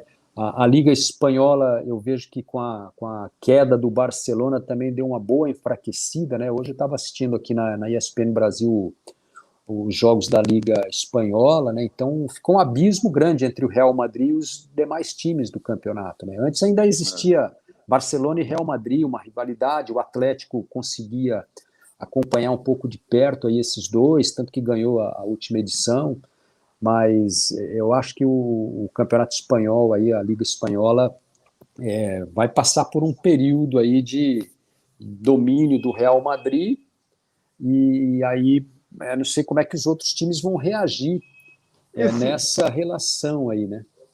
Esse domínio do Bayern de Munique de conquistarem nas últimas 9 edições 9 títulos da Bundesliga, isso acaba sendo vamos dizer assim, uma preocupação para o futebol dos clubes da Alemanha nas competições continentais a médio e longo prazo. Isso pode prejudicar lá na frente? Eu acho ruim, né, uma liga, um campeonato nacional. Se a gente pegasse aqui, por exemplo, o Campeonato Brasileiro e só o Flamengo, só o Palmeiras, ou só o Atlético Mineiro, que ganhou esse ano, ganhou a Copa do Brasil e o Brasileiro, esse time fique numa hegemonia de 10 anos. Imagina, só um time ficar ganhando tudo em sequência, né? Eu acho desmotivador, assim, como produto de campeonato. Acho que tem que haver um nivelamento de competição. E hoje, o que determina isso? É o poder econômico das equipes, né? O nível de investimento. Você vê, o Atlético Mineiro conseguiu ganhar tanto a Copa do Brasil quanto o Campeonato Brasileiro, porque teve um altíssimo investimento, né, em contratações, jogadores assim espetaculares, de altíssimo nível, e claro que isso reflete, né, no desempenho, no resultado. Eu acho que há uma tendência atualmente de um predomínio de Flamengo, Palmeiras e Atlético Mineiro, em função muito disso, da estrutura econômica que esses times conseguiram criar, né, e aí é mérito deles também, não tem, né, nenhuma questão a ser discutida nisso aí. É evidente que os times eles investem de acordo com aquilo que eles têm capacidade de colocar de contratar jogadores, de contratar treinadores, né? E eu acho que assim, é ruim para uma liga você ter um time dominante por muito tempo, por uma sequência muito grande, que acaba desanimando os outros, né? Você vê que o futebol brasileiro hoje virou uma disputa por vagas na Libertadores, né? A disputa pelo título é uma coisa assim, que tem um monte de time que nem sonha em entrar no campeonato para disputar o título do Campeonato Brasileiro. Eles entram lá tipo, para garantir permanência, para não brigar ali no rebaixamento e para beliscar uma vaguinha ou na Copa Sul-Americana ou na Libertadores, né? O Vinícius Chagas ele fala aqui que outro problema é os times que enfrentam o Bayern têm medo de atacar. Porque, como torcedor, eu falo, se apertar uma defesa inexperiente, como é o caso do Bayern, no caso de Upamecano e do Sully, como dupla de zaga, o Bayern pode levar gol, como aconteceu na Copa da Alemanha agora, na terceira fase, contra o Borussia Mönchengladbach. É uma questão muito de, talvez, leitura de jogo, que às vezes os técnicos dos clubes talvez não tenham a noção exata de como você enfrenta o Bayern daquela forma. Assim, essa coisa de time grande, time pequeno, né? Às vezes ela fica incutida na mentalidade dos jogadores, do treinador, né? Então você de repente vai jogar contra o Bayern em Munique e você já entra com aquela mentalidade de time pequeno, pô, vou me fechar, vou tomar aqui, porque se eu me abrir e for para cima, eu vou tomar 4, 5, vou tomar goleada. Então, assim, vai muito também desse trabalho, de você mexer na cabeça, no emocional, além, claro, da parte técnica, de você ter jogadores com um nível capaz de enfrentar o nível dos outros lá, né? E ele até faz uma pergunta interessante aqui. 2 times da Bundesliga têm chamado muita atenção nesse campeonato. O Union Berlin, que quase tinha caído na temporada passada, contra um time com menor orçamento, que é o People Pobre de Berlim, está em 7º lugar do campeonato. Chegou a estar na 6ª posição. E o Freiburg, que é um dos mais tradicionais clubes da Bundesliga, e chegou a estar em 4º lugar durante boa parte do primeiro turno, agora na última rodada perdeu 3 posições, caiu para o 7º lugar. 2 times que têm menor orçamento e que estão próximos de chegar numa vaga de uma Champions League e de uma Europa League. O que você vê essa possibilidade de 2 times, teoricamente, de menor orçamento, chegar a uma vaga de competição europeia? O menor orçamento não significa necessariamente que você vá ter um desempenho ruim, né? Na verdade, você tem que ver como é que você aproveita o teu orçamento, né? Como é que você maximiza o aproveitamento do seu orçamento. Se você tiver condição de trazer bom jogador, porque assim, nem todo bom jogador ele é aquele jogador mais caro, aquele salário mais alto, né? Às vezes você trabalhar na revelação de jogadores também pode dar um resultado muito bom. Então, eu acredito que o investimento, ele, claro, te dá mais possibilidades, mas não necessariamente o time que tem mais investimento vai ganhar tudo também. Você pode, de repente, encontrar um adversário ali com um orçamento um pouco menor e com capacidade técnica de ganhar jogos, ganhar o campeonato. Mas eu acho bacana, assim, a gente vê equipes com investimento menor também tendo opções, repertório, alternativas, apresentando condições de brigar um pouco mais ambiciosamente no campeonato, né?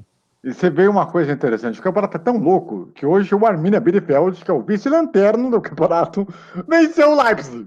Tipo, é algo meio surreal. Um time que é de menor orçamento conseguir fazer 2-0 na casa do Leipzig, na Red Bull Arena. Tipo, pois é. É algo meio surreal. É o que no futebol a gente chama de zebra, né? Literalmente. Eu vou desconectar o meu microfone aqui, André, vou ficar no microfone do telefone aqui, porque a querendo abrir o bico. Enquanto você vai aí... Não, já está aqui. Tá me ouvindo bem aí, né? Maravilha. Ô, Linhares, uma pergunta que eu queria te fazer também, que é em relação à decisão do título mundial do Max Verstappen no Grande Prêmio de Abu Dhabi agora. O que você achou das decisões do Michael Masi, principalmente em relação aos retardatários, a questão dos carros e também um incidente da primeira volta entre Hamilton e Verstappen, quando o Hamilton corta o caminho para tentar se beneficiar naquele momento? Eu queria saber a sua opinião sobre tudo isso e se foi justo o título do Verstappen. A questão da justiça do título, ele foi o cara que mais ganhou corridas, né? Fez mais pontos no campeonato. Eu acho que ele teve algumas atitudes que foram lamentáveis, né? Como, por exemplo, no Grande Prêmio do Brasil, na reta oposta lá, ele alongar, espalhar o carro para o Hamilton sair da pista.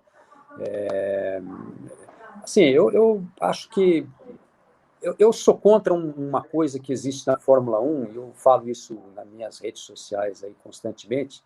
É um negócio que eu abomino, é a tal da abertura de asa. Eu acho esse um recurso desproporcional. O piloto que vem atrás e que abre a asa leva uma vantagem aerodinâmica muito grande, né? O que está na frente não tem condição de se defender e, às vezes, parte para esse tipo de atitude que o Max Verstappen teve de jogar o Hamilton para fora da pista, né? Na base do desespero, de não ser ultrapassado. Eu acho que é uma vantagem técnica que é desigual, entendeu?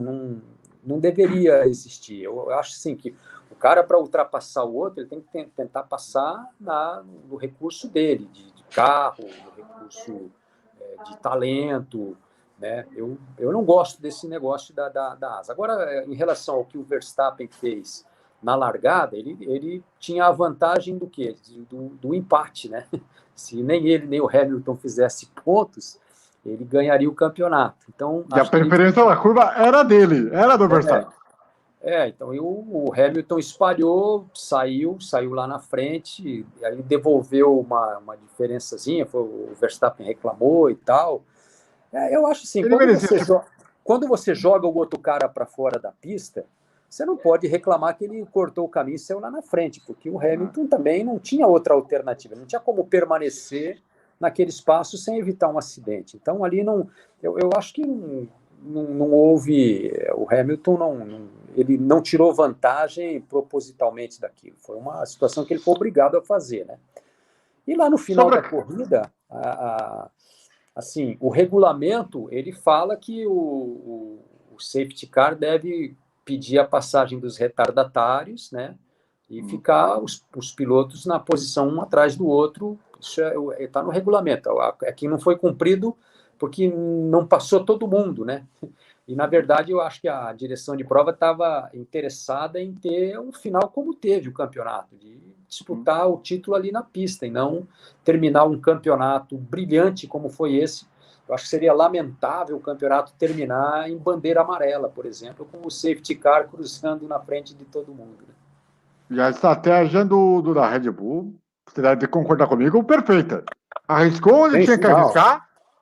Como a gente diz no futebol, né? O Christian Horner deu um nó tático no Toto Wolff, né? E é curioso que quando teve a relargada, o Verstappen vem aqui por fora para tentar botar o bico para o Hamilton, quer dizer, eu estou aqui. Se quiser, estou passando. Quando vem a relargada na frente, aí lá na reta oposta, já com pneu muito mais novo, enquanto o Hamilton estava com pneu de 40 voltas, aí vou até perguntar, foi erro da Mercedes ter mantido o Hamilton na pista? Então, eu acho que eles calcularam. Eu tenho para mim que a Mercedes imaginou que não fosse dar tempo de limpar a pista e que a corrida ia terminar em bandeira amarela, né, com o safety car na frente. Acho que foi esse o cálculo. E eles ficaram com medo, isso pensando pela cabeça do gestor da equipe Mercedes. Ele pensou, se eu chamar o Hamilton, que está na frente, para o boxe, e o Verstappen permanecer na pista e a corrida terminar em bandeira amarela, está acabado o campeonato. Entende? Então, eu acho que foi essa foi a leitura da Mercedes. A Mercedes não chamou o Hamilton com medo de perder a posição e o Hamilton não ter, mesmo com um pneu novo, possibilidade de ultrapassar o Verstappen, porque a corrida podia, naquele momento, e a impressão que dava para quem estava assistindo é que não daria tempo de limpar a pista. Eu não sei se você teve essa sensação, mas pela situação que foi criada ali, do carro, depois aquele incêndio na pastilha de freio, né? E aí você não via agilidade de chegar ali o guincho para retirar o carro do Latifi. Então, E eu a cara tive a da... impressão que o cálculo da Mercedes foi esse, de a corrida vai terminar em bandeira amarela. E eles não queriam correr o risco de chamar o Hamilton, que estava na frente, e aí a Red Bull fala assim, segue na corrida porque você vai ultrapassar e a corrida vai terminar. E outra coisa, né? O Verstappen, ainda que tivesse o Hamilton entrado e voltado atrás dele, ia ter a vantagem de provocar um acidente numa tentativa eventual do Hamilton ganhar posição na última volta. E o Verstappen, cá entre nós, né, não ia pensar duas vezes em fazer isso. E não está errado. E não está errado. Não está certo, mas também não está errado, né? Sei lá. Briga de título é assim. Nós tivemos exemplos disso. Senna e Prost, tantos outros. Então, esse é o pato. Outra coisa, sobre Michael Masi. Você acha que ele deveria ser afastado da direção de prova? Ou você acha que os comissários aqui tomaram a decisão equivocada de ter falado que não ia ter os carros para ser ultrapassados e depois teve que ter a decisão duas voltas depois? Aquilo ali ficou muito confuso, né? Foi uma comunicação com muito ruído. E eu acho que aí também a Mercedes reclama e reclama com razão nisso, porque eu acho que ele não conduziu bem o processo ali. Não ficou muito claro que tipo de procedimento ele ia adotar. Tanto que depois a gente ouve o áudio do Hamilton dizendo que o negócio tinha sido manipulado, né? E assim, eu acho que não ficou legal a conduta, né? Eu acredito que a FIA devesse, sei lá, dar uma punição para ele, afastar ele aí das primeiras corridas, passar por uma reciclagem, testar um outro diretor de provas, entendeu? Até porque o Michael Masi ele teve que substituir às pressas o Charlie Whiting, que tinha morrido na semana. Então, quer dizer... da estreia, né? Antes da Austrália, ele, né? Lamentável. Talvez fosse diferente a história com a presença dele, né? Na cabine. O Vinícius Chagas ele pergunta aqui: Linhares, quais foram os 3 jogos mais emocionantes que você narrou? E qual foi a maior goleada ou jogo com mais gols que você narrou? Olha, eu dizer 3 jogos que eu narrei, porque eu narro há quase 38, quase 40 anos, né? 38 anos de carreira, assim. Eu me lembro jogos marcantes, assim. A final da Copa do Mundo de 86, Argentina e Alemanha, eu estava lá no México, narrei esse jogo. Foi um jogo, sei lá, espetacular, né? 3-2 para a Argentina. E Copa do Mundo, né? Então, foi um negócio marcante, assim. Eu tenho um gol marcante que eu narrei, foi o 100º gol do Rogério Ceni lá na Arena de São Paulo e Corinthians. Exato, falta, né? Foi uma narração também marcante, assim, que eu tenho na minha vida, né? O Neymar, por exemplo, eu narrei 2 vezes jogos que ele fez 4 gols. Esse aí do Sub-20, que a gente comentou agora há pouco aí. E depois eu narrei um jogo Atlético Paranaense e Santos no Pacaembu, que foi, se não me engano, 4-2 para o Santos. E o Neymar fez os 4 gols desse jogo também, né? Eu narrei o Ronaldo Fenômeno, que hoje comprou o Cruzeiro aí, né? Ele jogando no Corinthians, eu narrei contra o Fluminense, um jogo que ele fez 3 gols, né? Narrar gol do Ronaldo Fenômeno também é uma coisa muito legal, assim. Assim, tem vários. Eu narrei aqui muitas finais de Campeonato Paranaense, que eu guardo com muito carinho na memória, né? Sei lá. E qual foi o jogo que mais gols você narrou? Então, eu narrei outro dia aí no campeonato, acho que era Copa do Brasil Sub-17. Eu narrei um Palmeiras e Confiança aí no Allianz Parque, que foi 10-0 para o Palmeiras. Caraca! Essa foi a maior goleada que eu narrei na minha vida, foi essa, Palmeiras e Confiança. Capaz de ter sido a maior goleada das categorias de base da CBF da história. Não, eu acho que tem goleada maior aí, né? Tem goleada nesses torneios aí de 13, 14. Nesse mesmo campeonato aí teve o São Ó, Paulo que ganhou. Mas tem eu uma. narrei esse Palmeiras e Confiança, 10-0 aí, né? Narrei agora, recentemente, aqui na Arena da Baixada, um 5-4 de Atlético Paranaense e Tubarão, que foi um jogo muito legal, assim. O jogo estava 1-0 até os 40 do segundo tempo e terminou 5-4, entendeu? Saiu um monte de gol no finalzinho do jogo, assim. Ó, tem uma pergunta aqui, ó, do Baia Burger HD, que fala assim: Linhares, por você, ele tá falando assim, por você, deixando claro. Qual é o segundo melhor narrador brasileiro? O primeiro é você, ele fala aqui. E diz aqui, observação, não precisa responder. É, eu assim, não me considero o melhor narrador do Brasil, né? Longe disso. Mas, assim, eu admiro muito o trabalho de muita gente aí, sabe? Eu gosto de muitos narradores, muitos amigos meus também. Eu tenho admiração, inspiração em vários narradores. Eu, por exemplo, assim, eu quando comecei minha carreira, o cara que me inspirou a começar a narrar foi o José Carlos Araújo, o garotinho lá do Rio de Janeiro. Eu meio que copiava o estilo dele e tal, né? E o Lombardi Júnior, que era narrador experiente aqui no Paraná, ele um dia me falou lá no Couto Pereira, assim, falou, olha, eu tenho acompanhado aí suas narrações e tal, eu vejo que você tem esse estilo meio carioca de narrar, não sei o quê. Ele falou, aqui no Paraná, a gente tem muita influência do rádio paulista e tal, então tenta se espelhar um pouco mais no rádio paulista, estilo metralhadora, de narrar e tal. Tal. Então ouve mais os narradores de São Paulo e pega outras referências aí, dá uma estudadinha, pensa nisso aí e tal. Aí eu comecei a Giorgio ouvir... Eriotti. E aí eu comecei a ouvir bastante a Rádio Globo de São Paulo, né? Eu ouvia na onda curta. E um cara assim que eu comecei a... Até falei isso para ele uma vez, que eu comecei a imitar um pouco o estilo dele, copiar algumas, né, um jeito e tal, a entonação, foi o Antônio Edson, o Tonicão, né? Que estava na Rádio Globo na época. Hoje eu acho que Trabalhou na rádio você aqui de Americana. ele é de Pô, Americana, né? ele é daqui. Então, o Tonicão é um grande amigo, assim, eu falei para ele até, né, eu falei, ó, quando comecei, eu comecei imitando você aí, que eu achava você o melhor E narrador do rádio aí e tal, né. da televisão atualmente, você considera o André Henning um dos maiores do país na atualidade? Aí eu gosto muito dele, gosto muito do Jorge Igor, acho que eles são excelentes narradores, excepcionais narradores, né. A gente tem muita gente boa aí, tem uma nova geração surgindo também, né.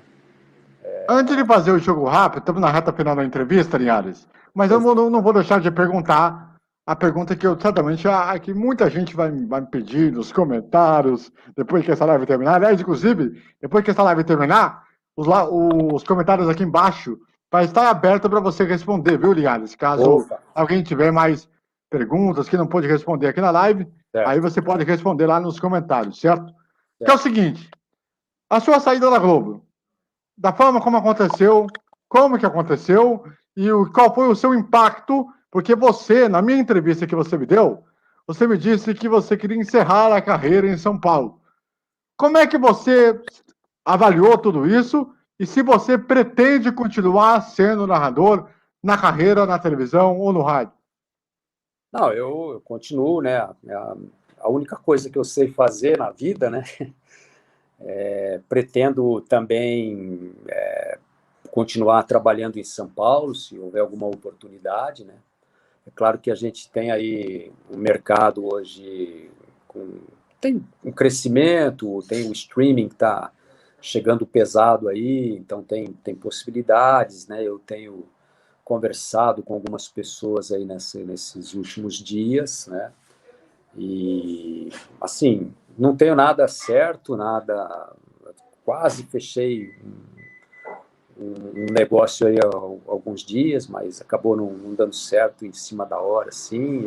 Por mim, teria fechado, mas, né, enfim. E a minha saída foi uma saída, assim, eu vinha tendo alguns problemas com um gestor lá, o Jorge Guilherme, né, era o nosso gerente. Eu vinha desde 2019 questionando as minhas escalas, né, o nível das minhas escalas, o fato de raramente fazer jogos da Série A, de ficar muito à margem. Eu me achava capaz de poder disputar espaço para narrar eventos maiores. Por exemplo, eu narrei a Copa do Mundo de 2014, narrei as Olimpíadas em 2016, né? E depois fiquei assim, completamente fora de qualquer possibilidade de chance de, por exemplo, ir para a Copa da Rússia, para a Eurocopa, fazer eventos maiores. Eu acho que eu não sou um cara de me acomodar na posição que eu estou, né? E eu vim questionando as minhas escalas desde 2019. Teve até um episódio lá de uma troca de e-mails tal, e depois disso, em outubro de 2019, as minhas escalas, só buscar no histórico, aí passaram a ser cada vez piores, assim, de nível. Porque você vinha narrando o Palmeiras, né? Eu fazia muito Série A, o jogo Corinthians, Palmeiras, São Paulo. Passei a não ter mais esses jogos para fazer, né? E eu questionava isso, fazia quando alguém estava de férias ou quando, né, enfim. Quando o J. Júnior ficou afastado, você assumiu algumas narrações? O Milton e o Jota, aí, por conta da pandemia, voltaram só agora, né? Porque eles eram do grupo de risco, acima dos 60 anos e tal. E aí começou um desgaste, né, em relação a isso, até que agora em outubro eu pedi uma reunião para tratar desse assunto, e parece que ele não gostou muito. Assim, foi meio... até, né, eu vou falar sobre isso aí no futuro, mas eu acabei indo para a ouvidoria da TV para reclamar da postura dele, da questão de assédio moral que eu vinha sofrendo, e a ouvidoria não me deu o mínimo respaldo, né? E 20 dias depois que eu fui para a ouvidoria, eu fui demitido, né? Essa foi a razão, na verdade, da minha saída. Caraca, ó, exclusividade, hein? É a primeira vez que ele fala sobre o assunto. E aí aconteceu isso, e esse episódio, né? E evidentemente que é triste, né? Você é grato à Globo? Não, eu construí um trabalho muito bonito lá. Eu guardo as melhores recordações e lembranças do meu trabalho, sabe? Eu acho que, quanto a isso, questionável, assim, né? A empresa é muito correta com tudo, só nesse aspecto de a ouvidoria pregou um discurso que na prática é outro, né? Por exemplo, ninguém acima dele, por exemplo, me ligou depois que eu fiz o relatório lá para me perguntar o que tinha acontecido, por que eu estava fazendo aquilo, eu quis saber das minhas razões e simplesmente veio a demissão 20 dias depois, né? Eu acho que ela, não sei se já estava programada, mas eu não acredito que estivesse. Né? Olha, o Tuta Royce aqui, ó, Alvinegro, lá de Minas Gerais, torcedor do Cruzeiro também. Tá ligado com a gente aqui na live? Salve pra você, Tuta! Lá que tem a terra da cachaça, diga de passagem. Daqui é a melhor cachaça do Brasil. Inclusive, é a cachaça que o Luciano tomou quando o Theo deu de presente para ele. Ele falou aqui na live, aqui no começo desse ano. É sensacional, sensacional. Mas, ô Linhares, vamos lá, vou fazer um jogo rápido. Eu vou falar um nome, uma palavra, né? E você pode definir numa frase, ou se você quiser falar mais sobre uma pessoa ou uma questão, você pode responder, correto? Ok. Então vamos lá. Rádio. Uma paixão que eu tenho. Televisão. A outra. Jornal. Eu adoro escrever, assim, eu acho um meio que eu gostaria de ter até atuado mais, mas tive boas oportunidades no jornal. Escrevi livro também, né? Então eu gosto muito de escrever, assim. Acho que eu até tenho um texto bom. Uma decepção que você deveria ter narrado e não narrou. A segunda fase da Copa de 2014. Eu fiz jogos só na primeira fase. Um jogo que te deixou alegre do começo ao fim. Ah, esse Corinthians e Juventus aí que eu fiz a minha estreia no Sport TV, foi um jogo...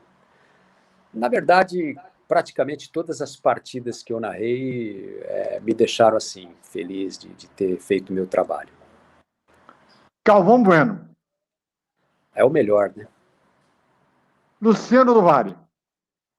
O melhor junto com o Galvão. Vamos lá. Se você pudesse escolher uma decisão que foi diferente da sua, o que você faria? Arquitetura. Teria terminado a faculdade lá atrás.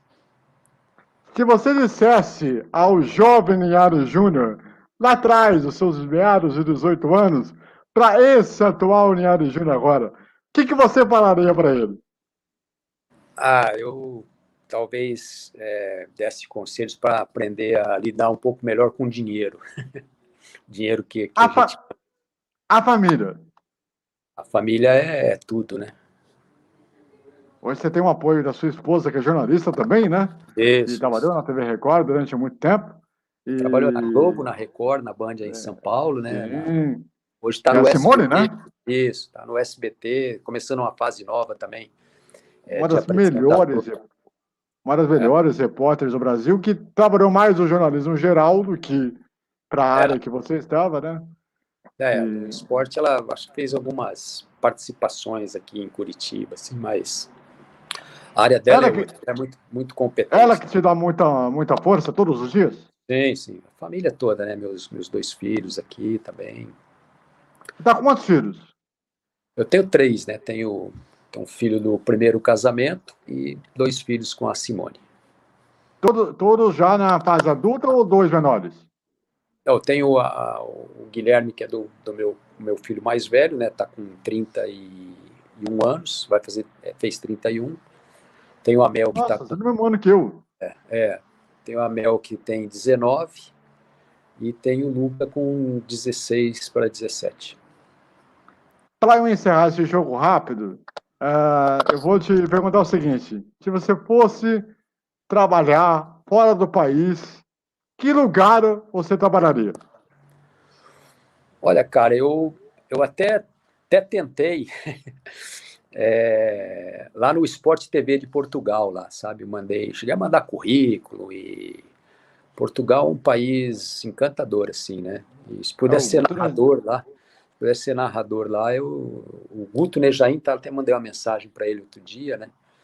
Ele narrou aí as finais da Copa Sul-Americana, da Libertadores e tal. E eu até falei para ele, eu tentei aí, falei com os camaradas, e até eles foram bem atenciosos, né? Me responderam. Inclusive, a narração dele foi parar no Twitter da Libertadores. Agora, essa última é um cara muito competente, né? Que também ele foi o grande nome do motociclismo na TV brasileira aqui, né? Ele foi tipo o Galvão Bueno do motociclismo aqui, né?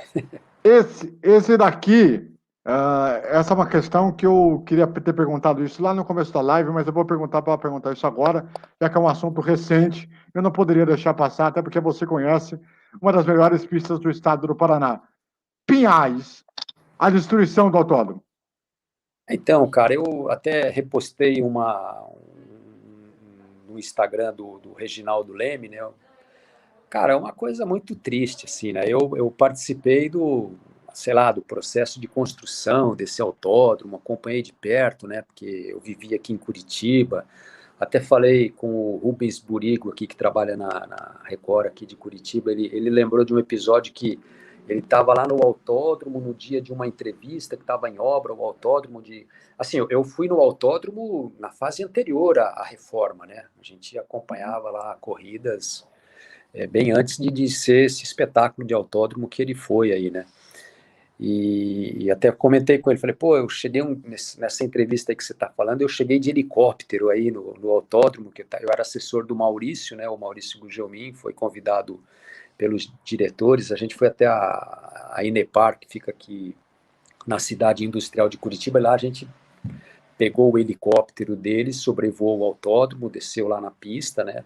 O Maurício foi dar uma entrevista coletiva lá, eu estava acompanhando ele como assessor, E é lamentável, né? Uma belíssima praça de esportes, talvez uma das melhores aí do automobilismo brasileiro, né? Extremamente seletivo o traçado, um autódromo muito bem equipado, né? E é uma pena, porque a gente já está vivendo uma fase muito difícil no automobilismo nacional, né? E você perder uma praça como Curitiba, assim, vai fazer uma falta muito grande, eu acho, para todo o ambiente do automobilismo brasileiro.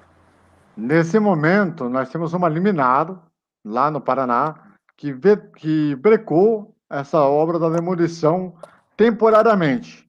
Então, até este momento que nós estamos fazendo a live aqui, por Aham. enquanto a obra está parada. Então, eu não sei o que vai acontecer daqui para frente, né? Porque pode ser que eles Mas tenham. eu acho que é um processo irreversível aí, né? Não, eu não acredito. Vai ficar, claro, essa batalha jurídica aí, mas eu não sei se a gente vai conseguir manter o autódromo, né? É uma pena, porque eu vi que uma curva lá já foi, uma retroescavadeira já arrancou tudo lá, né? Então você Sim. vai ter que asfaltar de novo a pista para poder reativar o autódromo. Ele já teve uma sobrevida, né? Porque essa demolição já era para ter acontecido antes, né? Em Mas aí 2016 e depois 2017. mas aí por conta porque assim, você conhece lá o autódromo, né? A região ali, para ser implantado esse projeto desse condomínio gigantesco que eles vão fazer no lugar da pista lá, é preciso fazer uma obra de infraestrutura urbana em volta gigantesca, né? Talvez até maior do que a própria obra do condomínio, né? Então, para viabilizar, porque senão aquilo ali, o trânsito vai virar já não é lá um dos trânsitos mais tranquilos ali na região, vai virar um negócio caótico, né? E vamos ver o que vai acontecer daqui em diante, né? Prevejo uma treta histórica, literalmente, infelizmente, para o automobilismo, e vai ter que recorrer a Londrina para a categoria nacional, e talvez tenha uma outra pista também do Paraná que Cascavel. reformaram agora.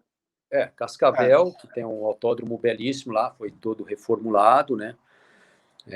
Teve um investimento grande, tá uma pista espetacular. O autódromo de Londrina também, eu até narrei a corrida de inauguração lá, que foi da Stock Car, eu narrei pela rádio Pai Querer, né? Depois fiz pela televisão algumas corridas lá.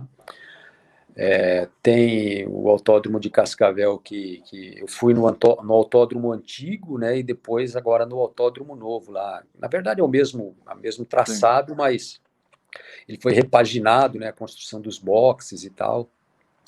A pista Ó, acho que depois, o autódromo de Cascavel é o segundo autódromo mais antigo do Brasil aí, né? Se não me engano. sim, Só perde para Interlagos, né?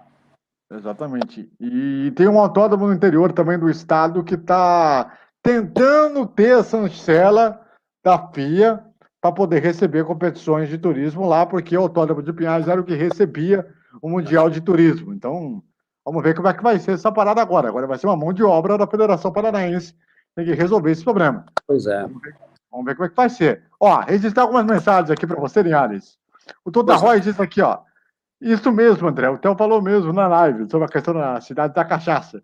Forte abraço para você. Ah, O Toda Roy, ele lembra aqui que o Cruzeiro vendeu o Ronaldo na década de 90 e agora o Ronaldo compra o Cruzeiro. O que você foi queria falar 94. sobre isso aí? O Ronaldo foi vendido acho que em 94 e agora em 2021 ele comprou o Cruzeiro, né? O Ronaldo já tem um time na Espanha, né? O Valladolid, né? Exatamente, o Real Valladolid, que está brigando contra o rebaixamento, 16º colocado lá no Então, campeonato. assim, Que coisa, né? o Ronaldo, eu acho que ele não está sozinho, né, nesse investimento, pelo que eu entendi, mas é uma atacada, né? Tanto do Ronaldo, o Cruzeiro de repente pode ver um futuro diferente aí com esse negócio, né? E 400 milhões de reais. Muita pagou grana. barato até, né? Eu acho, assim, acho que o Cruzeiro vale mais aí, né? Pô, muito mais, pô. Muito mais, o dobro. O Vinícius Chagas diz aqui para você mandar um salve para ele. Valeu, Vinícius. O Douglas Salles, ele pergunta aqui: você vai para o SBT? Não, Não, não tenho nada. Se eles me convidarem, claro, vou na hora, né? Mas Tomara Deus. eu não, assim, no momento tô esperando aí eu tô tipo o Renato Gaúcho lá na praia, entendeu? Tô esperando o telefone tocar. Boa, boa, boa analogia. Sabe aquele meme que tá o Renato lá sentado na cadeirinha na praia, né, com o celular, esperando Sim, tocar, né? eu vi essa. Eu Tô vi essa tipo o daí. Renato Gaúcho, assim. Muito bom, muito bom. Ó, o Vinícius Chagas fala aqui. Linhares, a Band está precisando de uma rádio para a Bundesliga. Com todo o respeito ao da Atena. A Band fica em São Paulo. Numa dessa, É. vai Mas você ter. sabe que o Datena, ele foi narrador de rádio aqui em Curitiba, né, nos anos 70, final dos anos 70, né? O Datena trabalhou na equipe do Lombardi, do Hidalgo aqui. Ele Olha, era narrador de rádio, Datena. Ele antes não de tá ele vir para muito... voltar para Campinas, né? Para trabalhar. eu não sei assim da trajetória dele cronologicamente, né? Eu conheço o Datena já desde do show do esporte lá do Luciano, que ele era repórter. Vocês chegaram a trabalhar juntos já na época da Band, na época da Band do show do esporte e também no rádio lá atrás? Não, no rádio não, porque ele é anterior à minha entrada no rádio Ah, aqui, né? anterior a você. Anterior, ele trabalhou, se não me engano, no final dos anos 80, aqui, dos anos 70 para Olha 80. Eu só. entrei um pouco depois, mas eu lembro que o Lombardi falava muito dele, que, né, o O Datena Lombardi, que é o filho do Lombardi Não, o Lombardi Júnior, ele já faleceu, o Lombardi foi o maior narrador aqui do rádio paranaense e tal, né? Era da Rádio Clube, ele faleceu em 94. Muito bem, muito bem. Linhares, olha, eu queria primeiro te agradecer pelo seu tempo, por você ter disponibilizado o seu espaço, acima de tudo, pela sua gentileza, pela sua humildade. Eu tenho uma gratidão muito grande com você, porque quando me entrevistei a você na primeira vez, eu estava num momento totalmente diferente, numa outra pegada totalmente diferente, e você conseguiu ser aí o melhor narrador para dar essa volta por cima. E eu tenho certeza absoluta que você deve voltar logo, logo aí na televisão, pela capacidade que você tem, pelo conhecimento que você tem.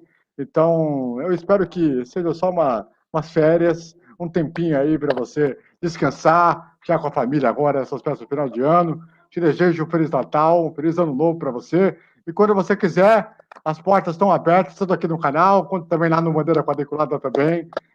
Porque você é um cara que conhece tudo e mais um pouco de comunicação, viu? Você quer deixar algum recado para a galera que está em casa? Ô, André, muito obrigado aí pela oportunidade, né? É muito legal aí a gente poder bater um papo, trocar uma ideia, né? Agradeço aí a todos que participaram também com perguntas. Eu prometo que vou dar uma olhadinha ali para ver se consigo responder todo mundo, né? Eu gosto muito de conversar com as pessoas lá no meu Twitter, quem me segue sabe disso, eu dou atenção, inclusive até para muita gente que me xinga e tal, eu tento dobrar, e já fiz grandes amigos assim que começaram me xingando lá e a gente acaba conversando, se entendendo, e as pessoas veem que dá para, né, você conversar em bom nível com todo mundo e tal, lá no Instagram também. Então, assim, eu agradeço a você aí pela chance, né, pela Bom, parceria, pelo tempo, né, e a todas as pessoas que tiveram aí paciência para acompanhar toda essa nossa conversa aí. eu tenho certeza que no ano que vem, certamente eu vou fazer questão de trazer ele de volta aqui numa live especial para a gente falar de alguns atuais. E quem sabe, ir lá em novo lugar, quem sabe? Eu rezo. Vamos ver, né? Eu até, assim, eu até já tenho um convite aqui de uma rádio aqui de Curitiba, né, para voltar a narrar em rádio, no Campeonato Paranaense, assim, tá meio conversado, né? Mas é claro, tá tudo dependendo muito do que vai rolar aí no começo do ano aí, né? Mas de repente eu volto a trabalhar no rádio também. Enfim, o futuro a Deus pertence, né? A gente fica aí Exatamente. esperando o desenrolar dos acontecimentos, né? E assim, esperando que venha alguma coisa boa aí, que a gente possa estar em algum outro lugar, desenvolvendo o trabalho da gente. Eu gosto muito daquilo que eu faço e acho que tem ainda alguma lenha para queimar aí, né? E Vamos em tem, frente, né? Então, e tem. Ele, no assim, a minha mínimo, aí, mais passagem, 4, eu tenho, 5, 6 anos, tenho muito tranquilamente. orgulho, assim, eu tenho muito orgulho de tudo que eu já fiz até hoje na vida e não foi pouca coisa, sabe? Eu converso até muito com a minha família aqui sobre isso, né? Meus filhos até, outro dia eu fui sair para almoçar com eles aqui, agora no começo da semana, aí eles me falaram assim, pai, por que que você não escreve um livro sobre a sua vida, né? Eles querem que eu invista nesse projeto aí de contar a minha história, de contar algumas coisas que aconteceram aí na minha vida e botar isso no papel e, de repente, Ah, sei lá, fica aí a pode ser um ideia. projeto. Estou até pensando nisso aí, né? Eles têm me cobrado todo dia. Já começou a escrever seu livro, pai? Se eu sou Mauro Betting, eu pediria para que ele ajudasse a fazer esse livro aí. Ó, Porque, o porque Mauro é o Mauro, espetacular. ele é fera nesse tipo de Eu coisa. até escrevi um livro já na minha vida, chamado O Mundo sobre Duas Rodas. Eu fui, assim, ghostwriter do livro, na verdade, né? É a história do Tiago Ramon Peretti. O Tiago ele fez uma viagem, uma volta ao mundo de motocicleta.